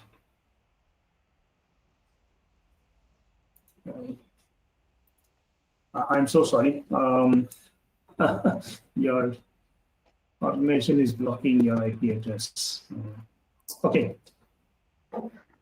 I'm not sure how do I help out in that case. In an air gap environment, if you don't have public IP, then should we enter in place of public? What should we enter in place of public IP? Okay, so that because we are running this lab on AWS and you have the public and private IP, that's why we need to enter. But if you are say running in a VM environment, you may not have the public and private IP. You may not need to enter. So it's not required to always enter it, right? It depends on which environment you are deploying this on. In this case, because this is all running on AWS, hence we need to enter the public and the private IP, so that Rancher can access the cluster using the correct IP address.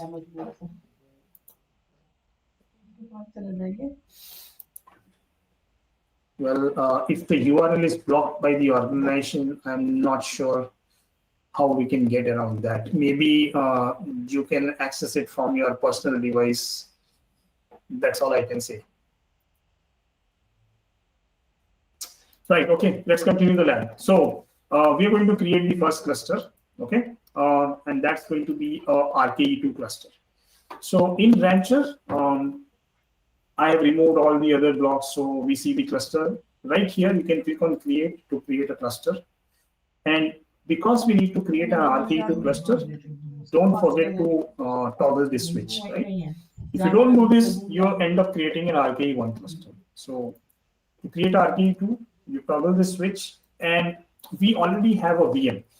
Now you can look at this interface that you can create clusters, say RKE2 cluster on any of these cloud environments. And in fact, these are not the only ones, there are more. You can have OpenStack, IBM Cloud, all of those options by default are not enabled, but can be easily enabled. Actually, those can be enabled from this driver section. I will quickly show that to you.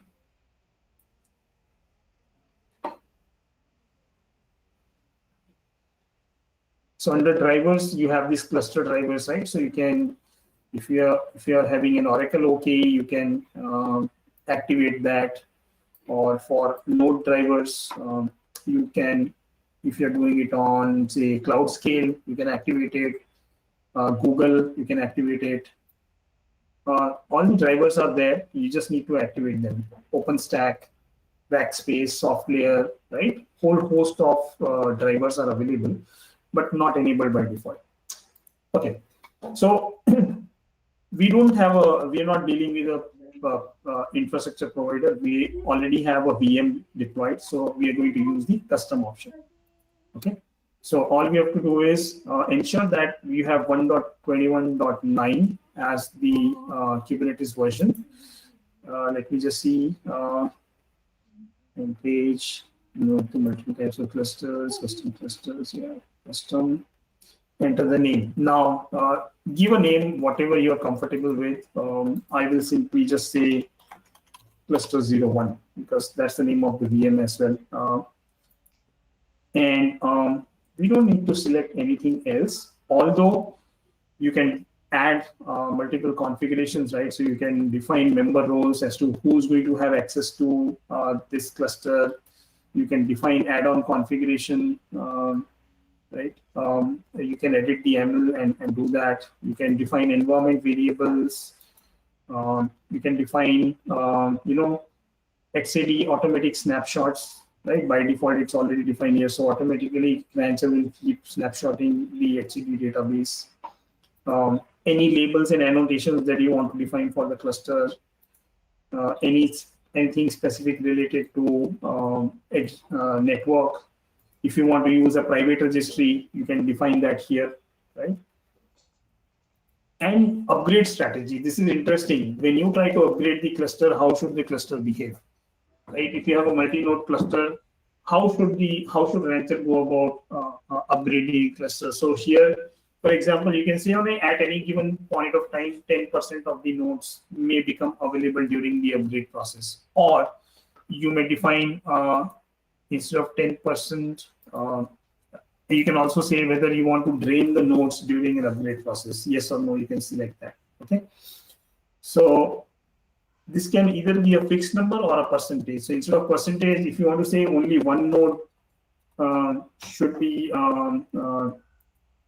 upgraded at time, you can define it that way also. So I'll just keep it the default. And then under advanced, you have you have these advanced machine selectors and API server arguments and all of that stuff. We're not going to do any of this. We're just going to create this cluster. And let me just check if we need to do anything. No. Okay, so create the cluster. What this is going to do is, because this is a custom, it's going to give me a cluster registration URL. But before we go ahead and use the URL, there are certain things that we need to ensure. We are doing a single node cluster deployment, so ensure that etcd, control plane, and worker, all three are selected. If we are doing a multi-node deployment, then you can select the role that a particular node is going to get, deselect the others, copy the URL, and then, for example, if I wanted a node with just the control plane, I would just select the control plane, copy the URL, and paste it in my node which is supposed to be the control plane. Similarly, if I want a worker node, I will select just the worker node and paste the URL. You can see what happens when I select the option. It's modifying the URL. In this case, we want all three in one, so we will select all three. So that's one thing. The other thing is, we need to do some advanced configuration. We need to provide the public IP and the private IP. Where do you get this information? Two places. One is on cluster 01, you can see right here, public IP, private IP. The same IP addresses you can see in the instructions, right? So node public IP, I will simply do a copy paste and node private IP. Now, in your case, if the IP is different, then obviously use the IP that is mentioned in your instructions. And ensure that you don't copy anything extra, like I just did. Node name, you can give anything. I'll just give node 1 or node 01. Okay. Now, what else? Because we are using self-signed certificates, we need to ensure that we are able to use a insecure command. So we want to skip the TLS verification. So this is very important, because if you don't select this in this particular environment, your command will fail. right? It will fail that it's not able to verify the certificate, and it won't proceed further.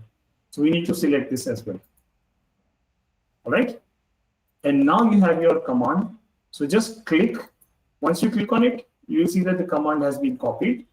Where do you paste this? And this is very, very critical. Don't paste it in the Rancher 01 cluster. You will mess up your Rancher cluster also. You need to paste this command in the cluster 01 VM. Okay. So right click, paste. Okay. That's probably the next step as well. Take the copy command on the cluster 01, right? You can follow. So once you do this, you will see on the Rancher interface, right? On this, the cluster is now getting registered. So under machines, you have this machine that is being provisioned. This is a name that Rancher has created for the machine. You can see the provisioning log, right? What's happening on that cluster. So it says waiting for the agent to check in, waiting for probes on these components. Okay. Yeah, and you can see the logs as it progresses. Related resources, what resources are getting provisioned on the Kubernetes cluster. You can see the roles that have been created, the role binding that has been created, the secret, and it's using the cluster API for provisioning the RKE to cluster. So you can monitor the progress here, or you can simply go back to your clusters interface, and as soon as the cluster is completely deployed, you will see this also turning active, at which point we will be able to explore the cluster. Okay.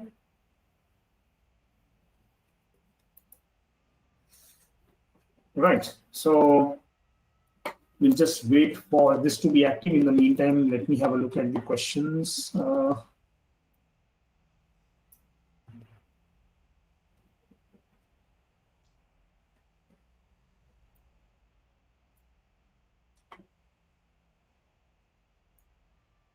Suraj, anything that we want to address? Okay, Atul's queries. I got a specific query for Vault and Rancher as below from my client. Can you help me to understand? Atul, request you to reach out to us offline, and we will discuss that.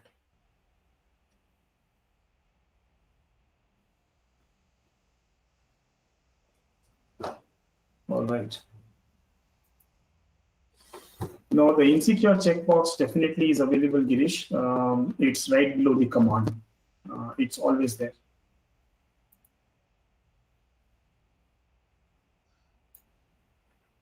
All right. How it's hosted on Kubernetes cluster on cluster 1 if we want to install a Kubernetes cluster on the 3 node. Shilpa, I think I just answered your question, right? I demonstrated how to do that, so I hope that answers your question. Abhishek's question: Rancher installation single master node is work required or master worker combination?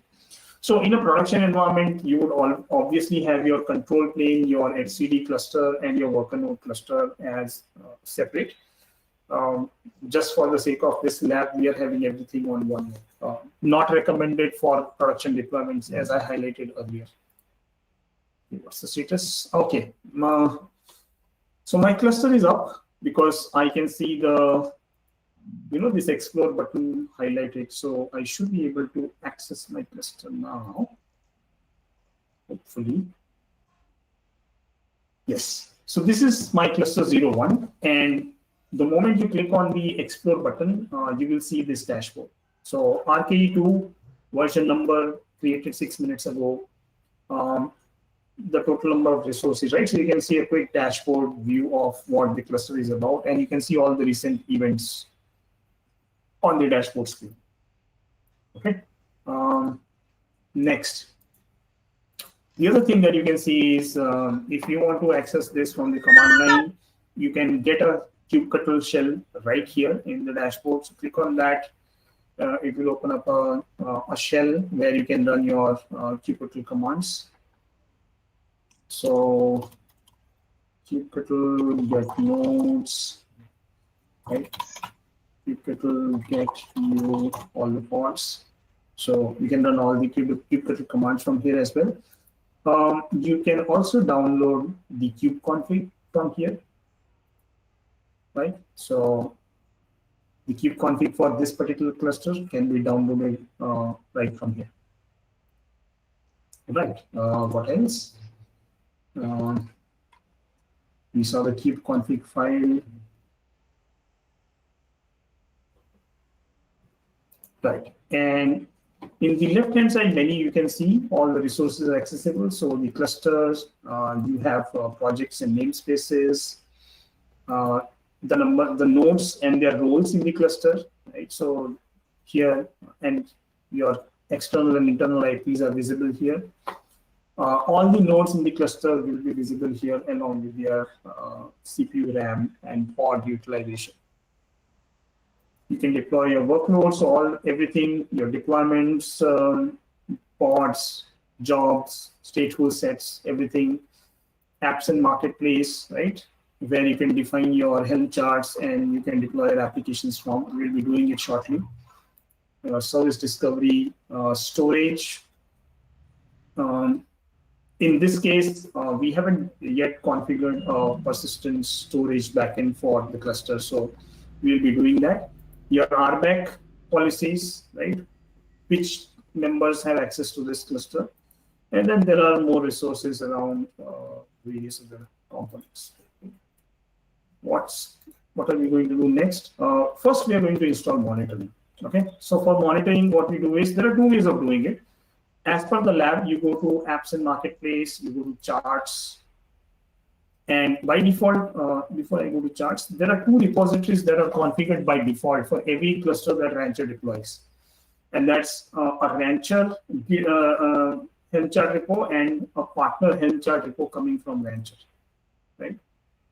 So if you go to charts, it will show you the charts available from both these repositories. If you want to filter down from a specific repository, all you have to do is select Rancher or select partner.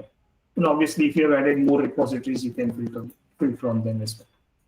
So you will select this. You can go to monitoring.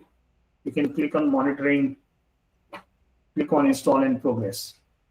The other way of doing it is, you see here cluster tools at the bottom left corner.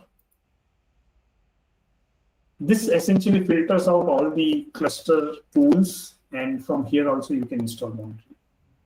Okay, so whichever is comfortable with you, it's going to install the same chart.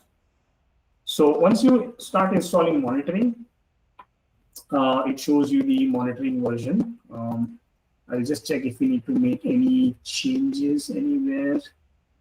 Install into metadata values. Select Prometheus. Yeah. So we are just going to modify two values because we are running it in a very small VM. You can see the warning here. It requires 4.5 CPU cores, but cluster has only 4 available. That's just a warning. We'll just go ahead and ensure that you click on Prometheus and you make the changes to requested CPU. Instead of 750, make it 250. And same for requested memory, make it 250. Okay. Now, here we are not using persistent storage, but if your configuration, you need to use persistent storage, then all you need to do is click this checkbox and then select the persistent storage that you want to use. Right now, we haven't configured one, and we are not going to use persistent storage for this. So I guess that's all I need to do. Yes, that's all I need to do. And I will click on install. And what that's going to do actually in the background is start the Helm chart installation, and you will see on this screen at the bottom of your dashboard the events that are taking place.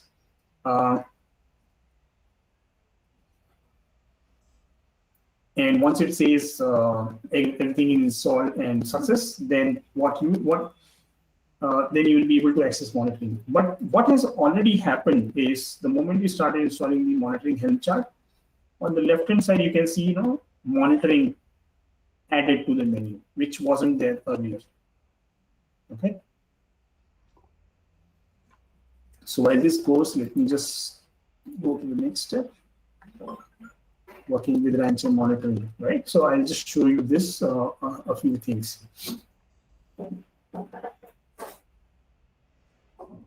Suraj, just keep an eye on the questions if there's anything that we need to address. Yeah, Rahul. Yeah. Yeah. So Mandar is having an issue over the curl command when he is issuing the curl command, the SSL certificate problem.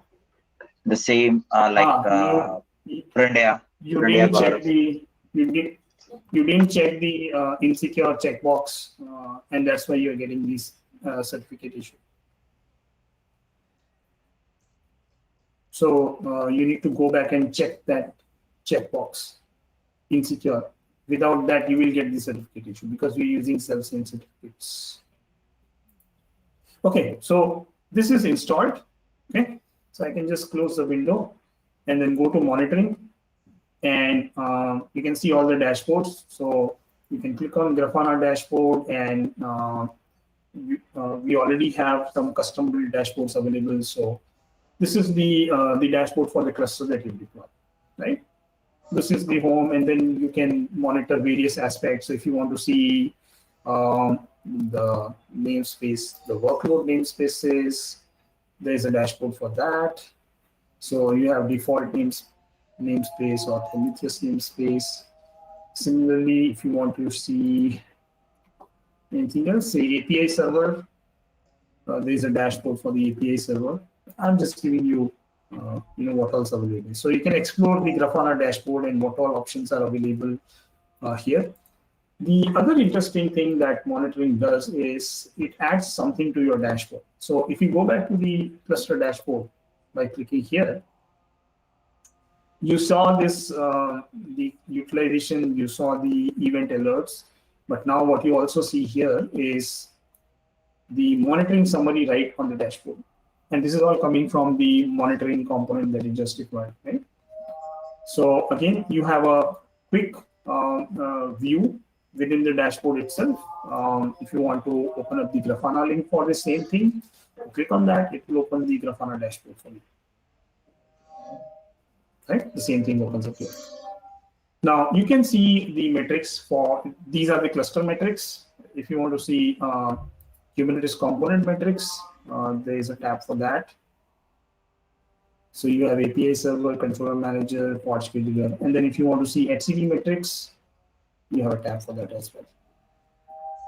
Okay, so all we have done is install the monitoring app that is available through the Rancher catalog, and all of this got configured automatically.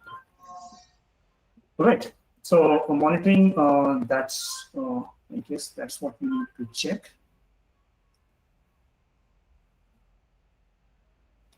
Okay, you will also see the metrics on the individual workload space. So let me just look at all the namespaces. So if you want to see, say how your Calico, let's see. So monitoring, yeah. How much is the cluster, the Rancher cluster agent utilizing? Right. So if you go into the deployment, you have the metrics tab available here now. So here you can monitor the metrics for that specific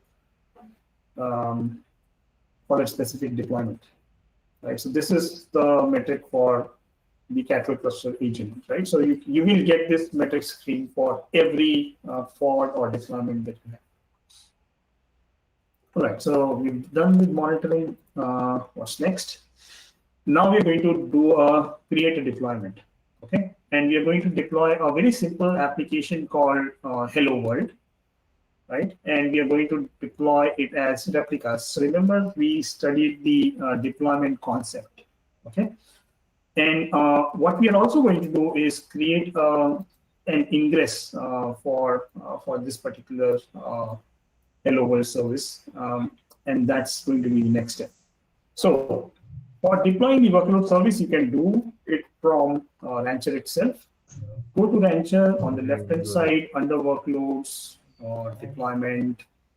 You can say create a deployment, right? And give it a name. give it the container image that you want to use. It's given there in the instructions. Rancher.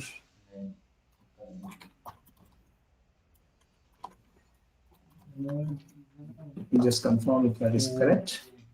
That's not correct. Rancher hello hyphen world. Latest. All right.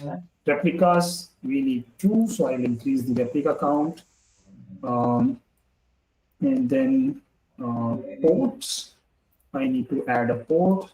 I need to create a node port, right? Node port type service and port 80 for the private container. So private container port is port 80.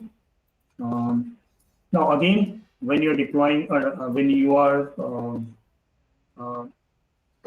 deploying this, you have a lot of stuff that you can configure. I'm not going through all of them, but you should explore, right?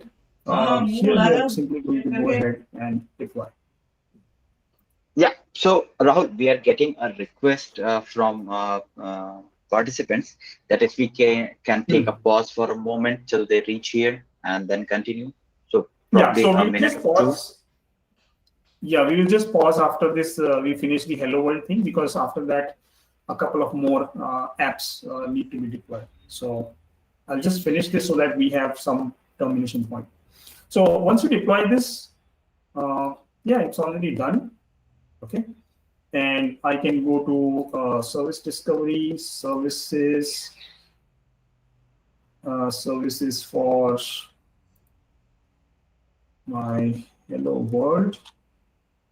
And we selected a Hello World node port. If I click on this, I can access the application.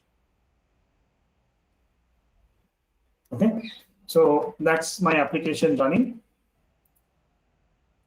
Now, after this, what we are going to do is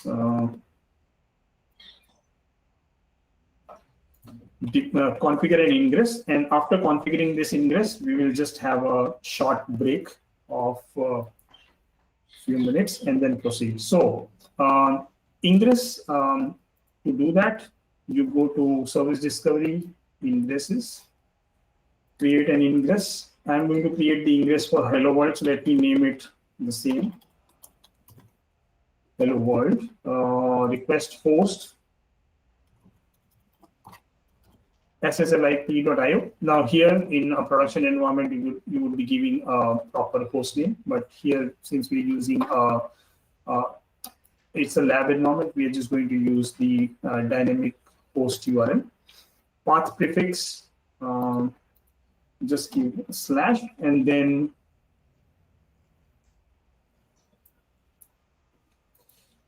we have to select the target service. Target service is Hello World node port, and automatically it will list the port number that we defined. Again, you can add certificates if it is a SSL capable application, labels and annotations. We're just going to simply go ahead and create it. And this sslip.io should expand to a proper URL. I hope that works. It should.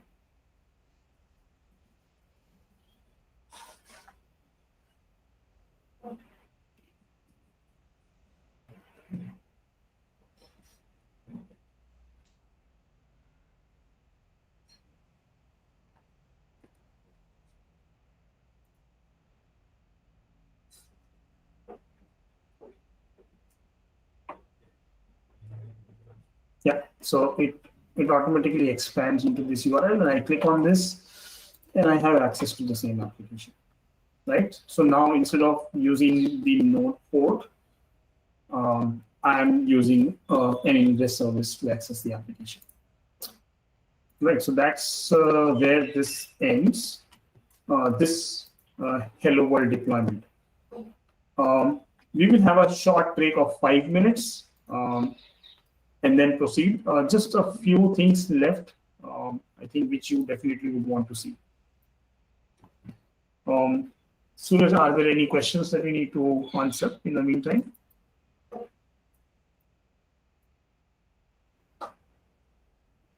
No, no. Thanks, We are Shilpa. good. I see your comment. This is super cool, and absolutely, Rancher makes the job of deploying clusters very, very easy.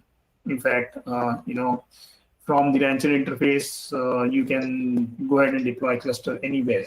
You saw so many host infrastructure providers, and it takes out all of that effort that is otherwise required.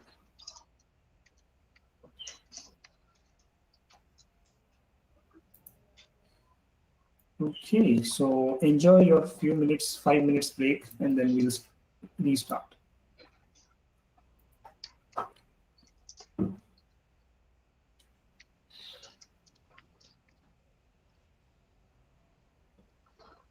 Yeah, Mandar, so I hope you have selected the insecure option while copying the curl command. Okay, Shilpa, your question is during deployment, do we get a choice of Kubernetes version to choose? Yes, you do. In fact, I should have shown that. But where you saw the Kubernetes version, that was a drop down, and you will see whatever multiple versions are currently available. So in this particular lab, there is 1.21, and there was also 1.22 experimental version. In fact, we are going to upgrade to that version in a later lab. So you will see that. Yogesh, can Rancher Management Server be installed using Docker? Yogesh, absolutely yes. In fact, that's how I run my lab. I run Rancher as a Docker container image on my laptop. And then using that, I have a full-fledged Rancher Management Server available there. And then I can deploy any clusters that I want to. So yes, in a lab environment, you can. In a production environment, definitely not. Definitely not recommended, because that's a single point of failure, right? In a production environment, you need high availability.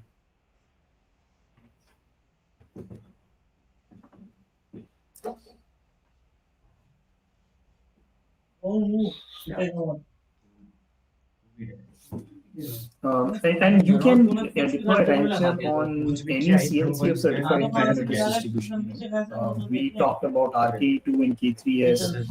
It could be any other. I mean, you could be running Rancher on AKS. Perfectly fine. Not an issue. You can do that.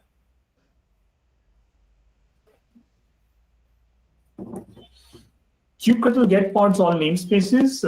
I think you are running it from the Rancher interface, right? So when you are in the, let me just show it on the screen. When you are exploding the cluster, right at the top, you see this kubectl shell. You click on that, the kubectl shell opens, and that's where you can run the command.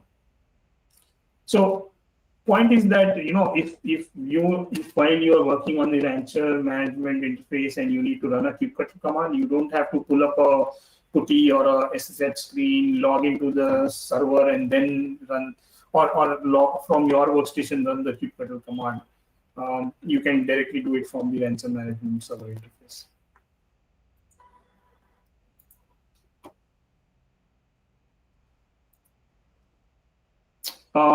RK2 and Rancher is supporting AWS ARM servers.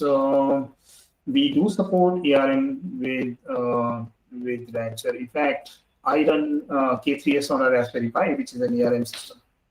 So yes, ARM as an architecture is supported.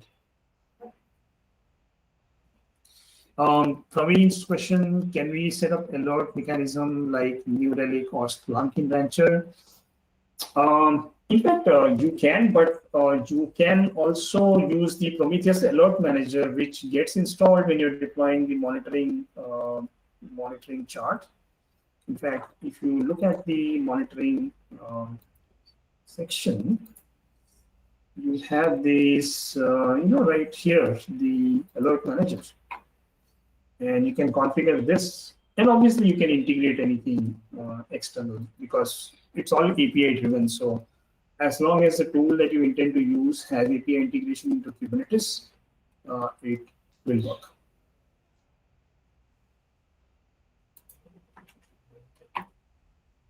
All right, I think time to continue. Let's finish this.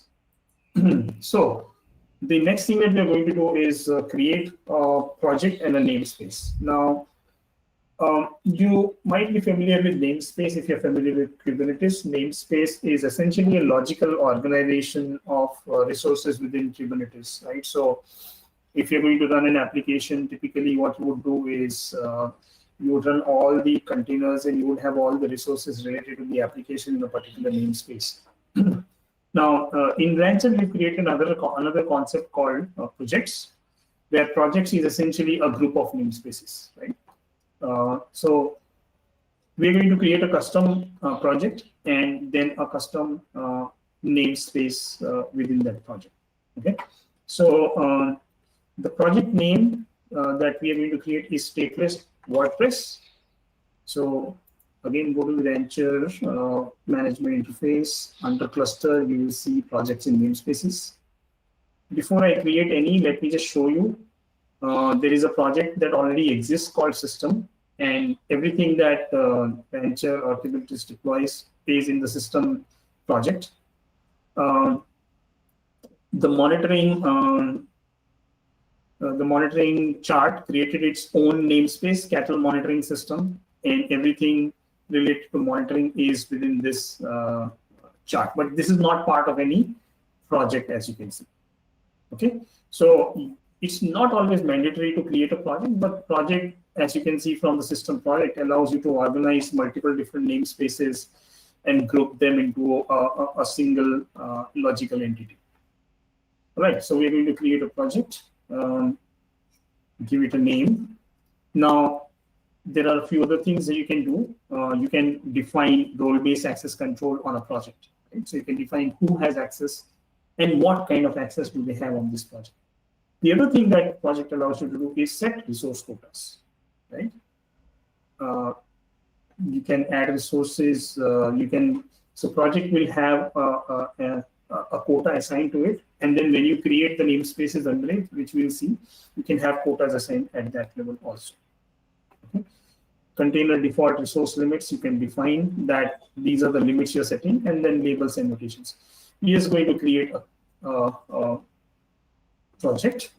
So stateless WordPress, it's going to be right at the bottom. And then within this, we want to create a namespace.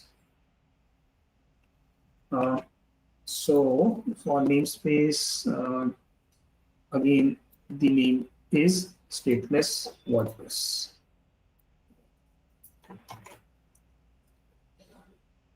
Okay, now when you're doing a namespace, again, you can set quota at the namespace level, right? You can set the container resource limits at the namespace level. So every namespace, whatever the namespace utilizes, gets added to the project quota or gets deducted from the project quota, right? So there are two levels of quotas and limits that you can set. We are just going to keep default. See, when the project here is stateless WordPress. So we create that. And now we're all set to deploy our next application, which is WordPress. But WordPress isn't present in the chart repositories that we have, right? Because if we search WordPress here, all, it isn't there, which means that we need to add a repository. So you go to repositories and you say, create a new repository. You will give it a name, Rodeo, and then thankfully for us, the URL is given right here. This is a special repository created for the lab for this hands-on session. Did I not copy? Okay. Clicked on it. Oh, okay.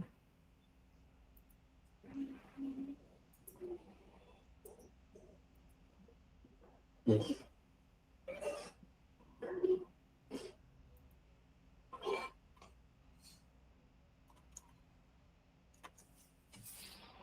Just give me a minute. I closed my. Oh, did I kill my scenario?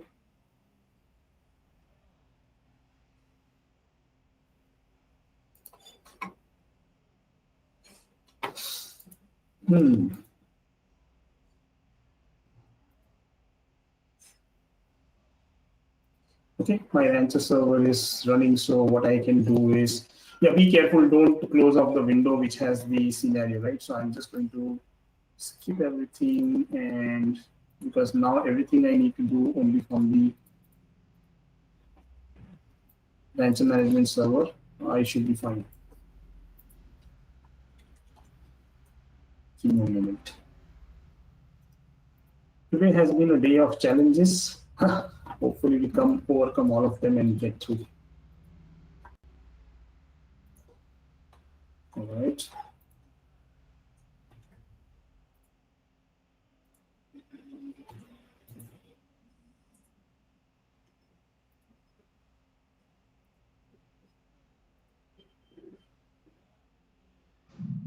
Yeah, there we are.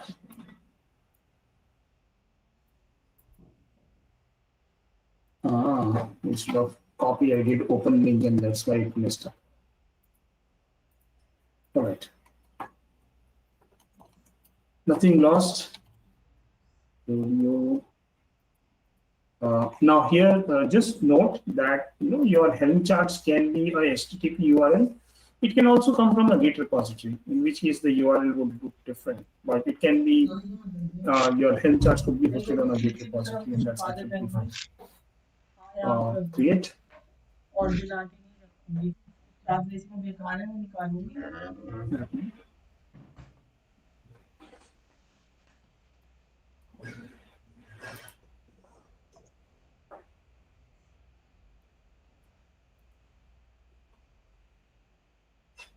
Okay.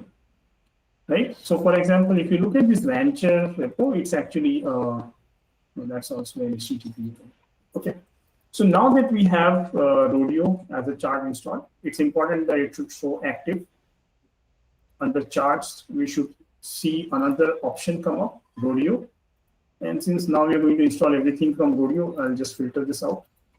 So what we're going to do is install WordPress. Okay. So apps and maintenance charts, you will see several new charts come up, and then what we're going to do is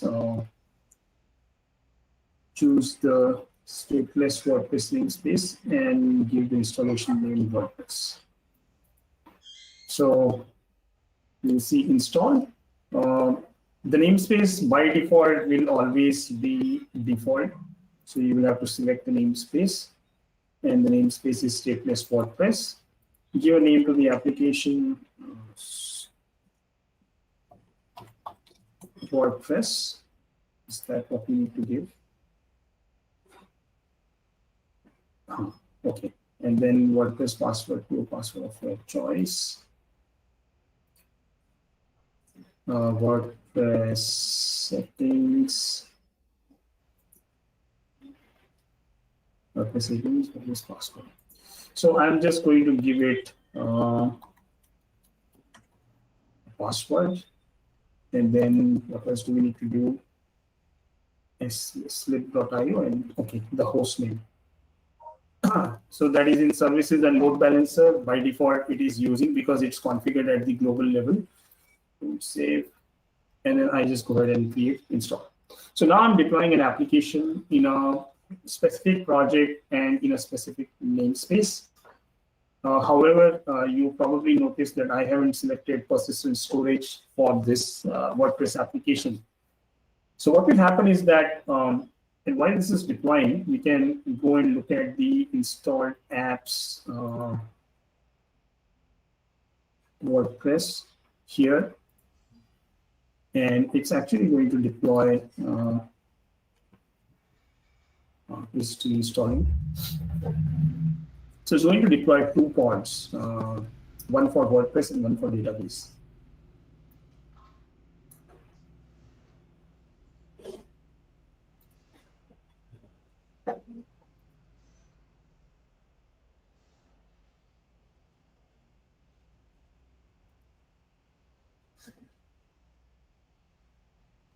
Should come up very soon. And then we will see under service. Okay, so it's installed. Under service discovery services, we should see. Let me just filter out the namespace stateless WordPress. So we have the WordPress application is the service accessible, and that's it. HTTPS should also work. All right, so there it is. And then if you look at the installed application, WordPress, it has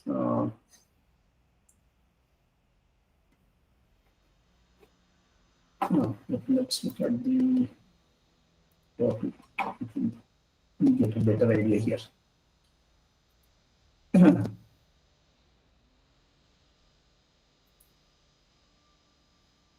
So you can see there are two pods that got deployed: WordPress and WordPress as a deployment and MariaDB as a stateful set. Okay. Now this is a blog, but it's without any persistent storage. So if I make any changes here, they won't be retained. They will get lost. So what I can do is probably go ahead and add a comment. Okay. Testing persistent storage. .com and post a comment. Okay, so there you can see my comment. Now if I go ahead and delete this pod, the database pod. Okay, what Kubernetes is going to do is it should redeploy that pod as per the declarative statement, right? But what will happen is that my changes will get lost. Okay, so that's what this lab is about. Redeploy the MariaDB stateful set. You will lose, so because no persistent storage has been configured. And the next lab is essentially with persistent storage, but before that we will have to configure persistent storage.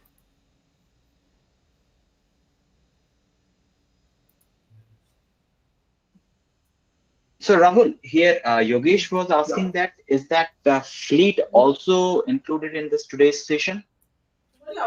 No, fleet is not part of the Rancher Rodeo session. That will take its own time.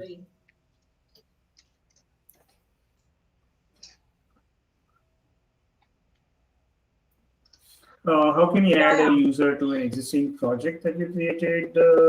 That's fairly easy. Yeah. How will we manage stateful application? Actually, the next slide is all about stateful application. So let me just quickly go there. We need to first create a NFS provisioner. So we have, since we don't have persistent storage here, we're going to use an NFS server as persistent storage again for the sake of this lab. In a real world environment, you will have some sort of a persistent storage that you can use with your Kubernetes cluster. So here, what we're going to do is we're going to install NFS provisioner app, which is again in the chart, and we're going to install it in the kube system namespace. With the NFS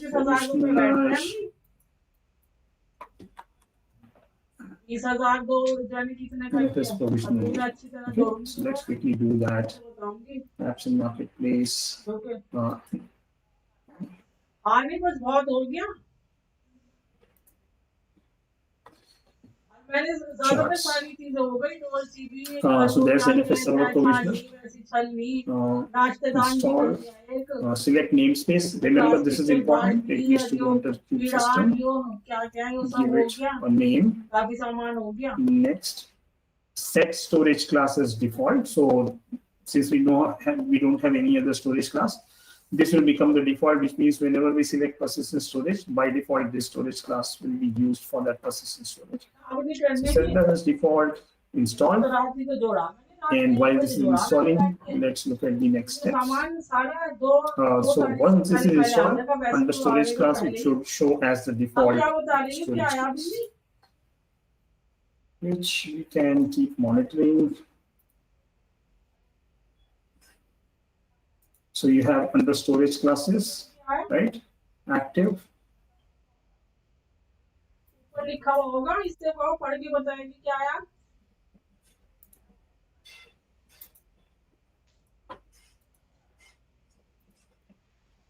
Storage classes. Oh, it's selected as default. Okay. So next step, now we are going to install the WordPress application again, but now we're going to install a stateful WordPress application. So we're going to create the project for that. Project. Quickly. Stateful WordPress application, create. And then in the stateful WordPress application, create a namespace. That's it. And then under the apps interface, we go to WordPress again, install.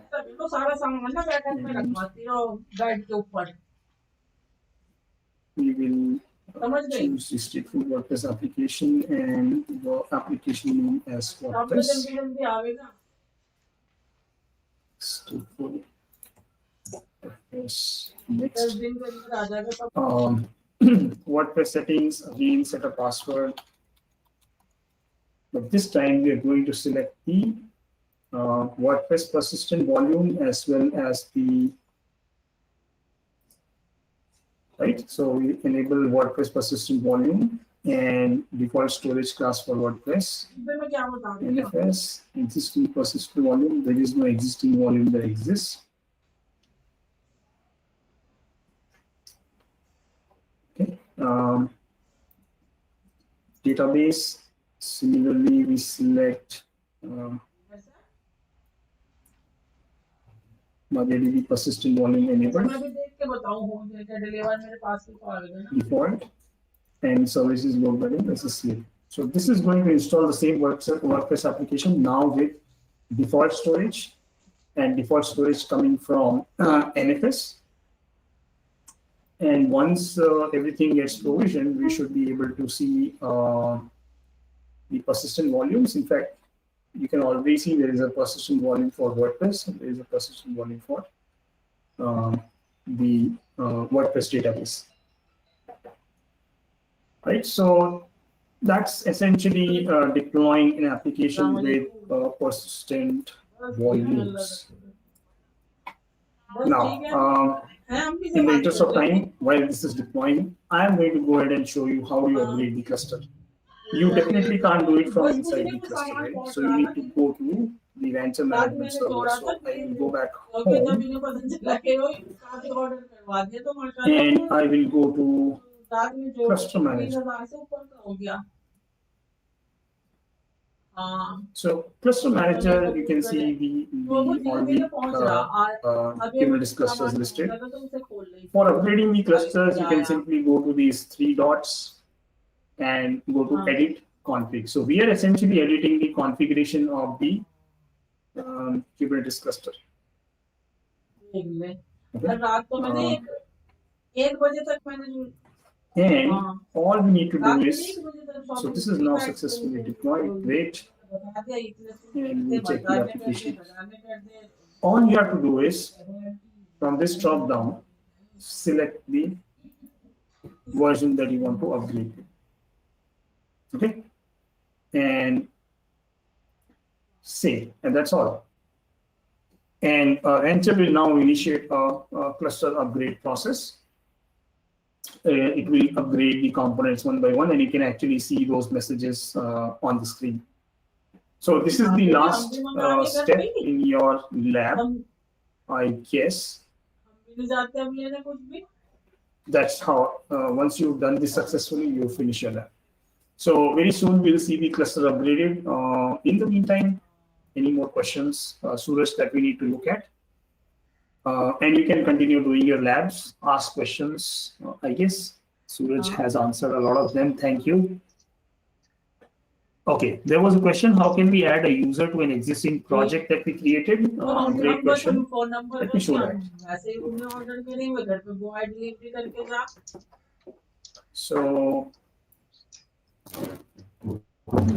So we go to the when you're going to add it to a project, the project is at the cluster level, right? So you can do it in two ways.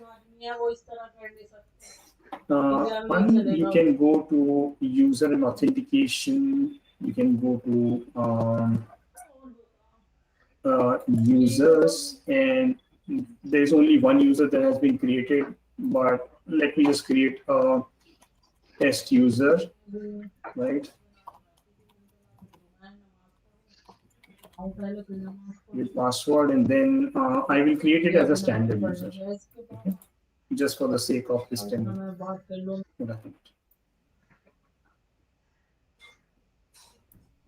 I think password.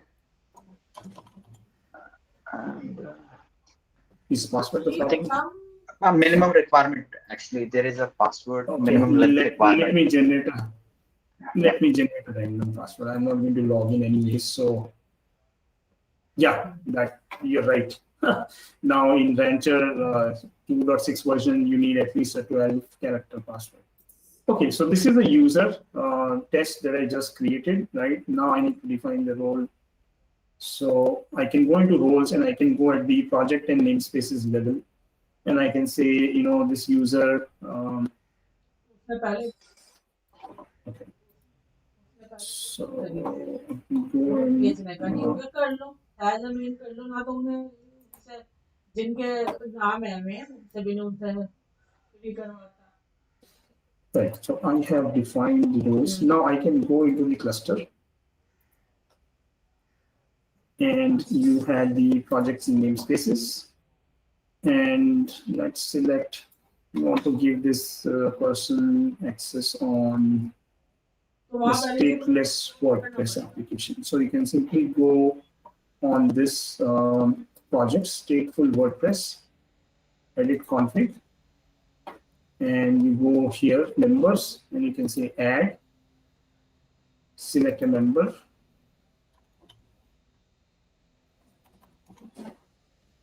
So there's a test user, right? And then what kind of project permissions you want to give him on the project. You want to make him the owner of the project or a member of the project, or just even read-only permission, and you say add and save, and that is it. That's how easy that was. Okay, so I hope that answers your question. Any reason Flannel is discontinued in RK2 since it's supported on RK1? I guess Flannel might still be available. Let me just check. Good question. I may have to get back to you on this if I'm not able to answer your question. Let's just check cluster management. No, let me try and create a new one. There we can see whether Flannel comes up or not. Custom, and yeah, Flannel isn't available for RK2. We will see what is the reason for this. I don't recall it off the top of my head. Okay, so can we use other storage provision like GlusterFS, Ceph, Minio? Yeah, I mean, you know, in fact, some of those options are available right here. For example, if you go back to cluster 01, and we go to Apps and Marketplace, charts, and if you go to the Rancher and partner charts, you will actually see some. See, there's the there's some. You will see some CSI drivers listed here. So you have the. Where is it? See, HP Flex Volume driver, HP CSI driver for Kubernetes, so you can definitely use them. You have the Nutanix CSI driver right here. You have Portworx, right? OpenEBS, you can deploy from here straight away. And then obviously Longhorn, there it is, Longhorn as a backend storage, and there are a whole host of storages that are supported. In fact, there is a nice slide for it. So yes, the answer is you can deploy. You can use any other storage in the backend. All right. Do we have any more questions? So Rahul questions, does Rancher upgrade all nodes at the same time? No. You remember when we created the cluster, there was a upgrade policy. So you can define how you want Rancher to behave when a cluster is being upgraded. And by the way, you probably did not notice our cluster got upgraded already. See, it's now 1.22.6.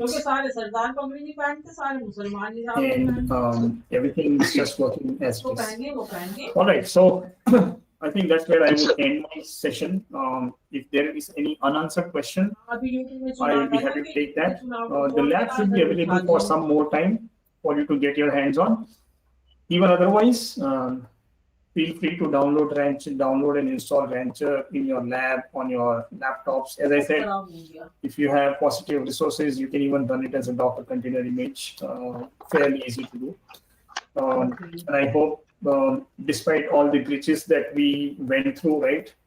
The issue with the scenario, the huge Airtel outage, which logged out many of us. I hope this has been helpful. I hope you're able to complete your labs. And I would just like to announce, if you think you want to revisit this lab, we will definitely provide the recording. But there's going to be a review session next month as well. If you want to, again, join it, you're most welcome.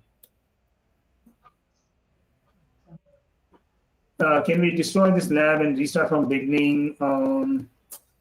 You would, but I think you won't have enough time to finish that. Finish the lab, Girish.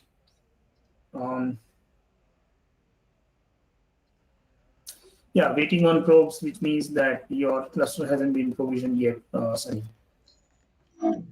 Okay, since the question has come up, can you guide us on the Rancher certification?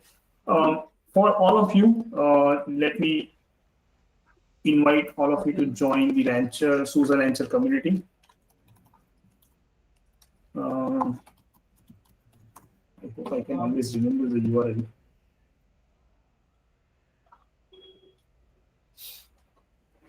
All right, so community.suse.com. Suraj just post that link on the answer. Please join this community. Resource, because here you will find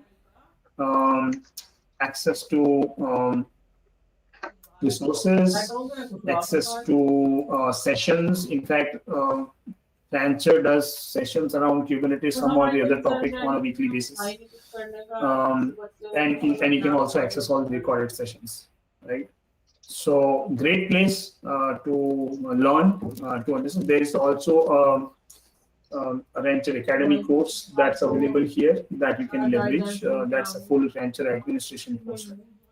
So please join this community and take advantage of all the great stuff that happens here. In case of offline queries, I think as part of the presentation, you will have access to our contact details. There is a slide right up in the beginning. So you can contact us. Any public Slack channel for debug? Yes, Rancher actually has a Slack channel. I think it's slack.rancher.com or what? Yeah, let me share that. Rahul. Yeah, slack.rancher.io. There it is. So that's the Rancher Slack channel. Join it and you can ask your queries around Rancher there. So Atul, I just answered that. How do you contact us? You will have our contact details and you can reach out to us. All right, Suraj, any more unanswered questions? I don't think so, Rahul. We're at the end. Probably, yeah. The one question which Shilpa was asking that why the flannel is not available with RKE2. Yeah, that we will get back. Okay. Sarvodaya asks, please include palms for mainframe platform deployment. Mainframe platform deployment is currently under development. I believe it's on the roadmap. I don't think it's available as of today. Yeah, you can reach out to us if you have a requirement. Because we are working on this and it will be available very soon. Suraj, you may want to just note down Sarvodaya Tyagi. He's interested in mainframe platform deployment. Okay, any more questions? I hope we have been able to answer your questions and I hope this session has been useful to you. I can see many of you dropped off, but that's fine. We still have about 130 odd people on the call yet. So thank you all. You can continue with the labs. I can end the session and you will get the recording. It may take a bit of time to edit out the period where nothing was happening, right? So we will do that and we'll get the recording across. Can we easily deploy ActiveActive MongoDB designed from Rancher for multi-DC? I wouldn't answer your question right away. We need to understand the scenario better. Sugam. So maybe you can reach out to us offline.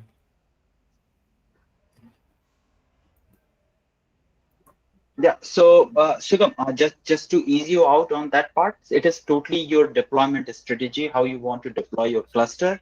And those clusters are then being managed by the rancher on a different regions or availability zones as per you. And as Rahul rightly said, that unless we don't know the exact context, will not comment on that one. So please touch base with us offline if you have any specific queries. Yeah. Yeah, we can discuss it in detail. No issues.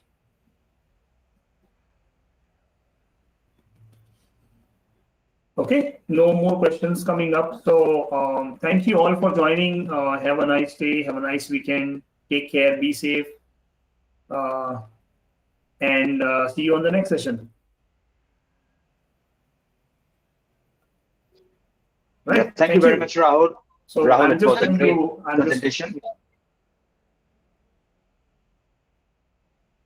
Great. So Yeah, I think I'm just going Dipti, to end the meeting now. Rahul, Suraj, just hold on. Okay.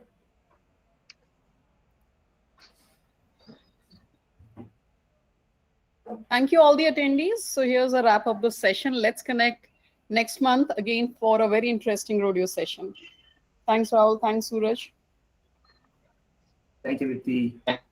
So thank you very much, Dipti. Now, let's connect separately. I guess there are still attendees here. They're still logging it out. Okay. Yeah.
यहाँ पे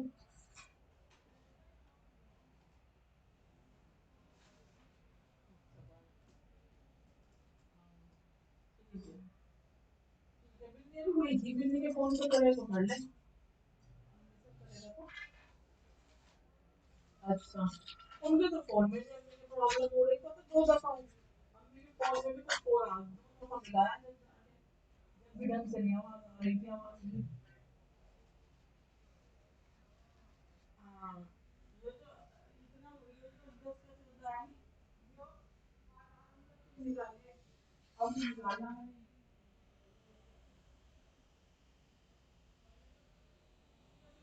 लेना इसके पास balance नहीं होता unlimited data use करने को वहां पे वाईफाई नहीं है ना नो पे डाटा आता होगा कुछ तो अपने फोन में डाल लेता है हाँ पर नहीं इनके मानता नहीं फिर एक दिन मैंने डांटा था इसे बहुत कुछ दिन से नहीं निकालता इसे नीटू को भी कहा था मैंने कहा "यो क्या तरीका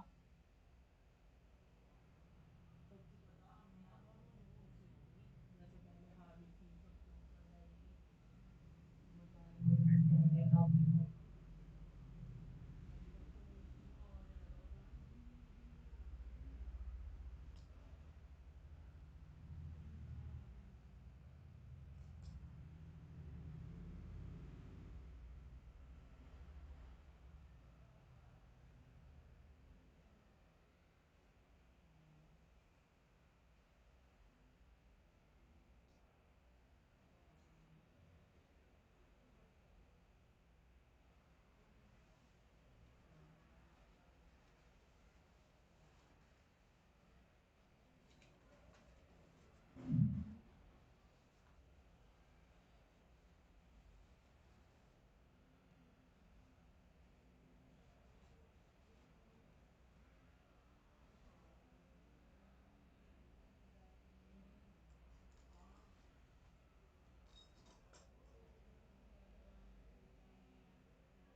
उससे होगी जैसे पहले हावी थी सबके ऊपर रहेगी बताया कोई कुछ कह देगा आजकल तो इतना और ज्यादा हो रहा है ये तो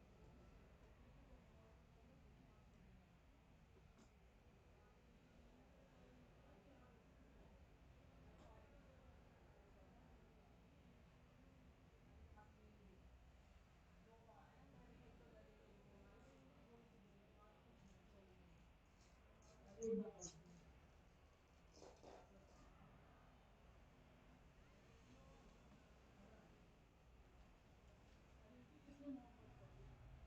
हाँ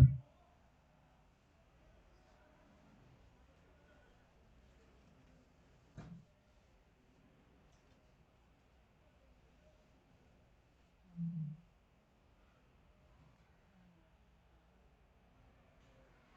ये तो है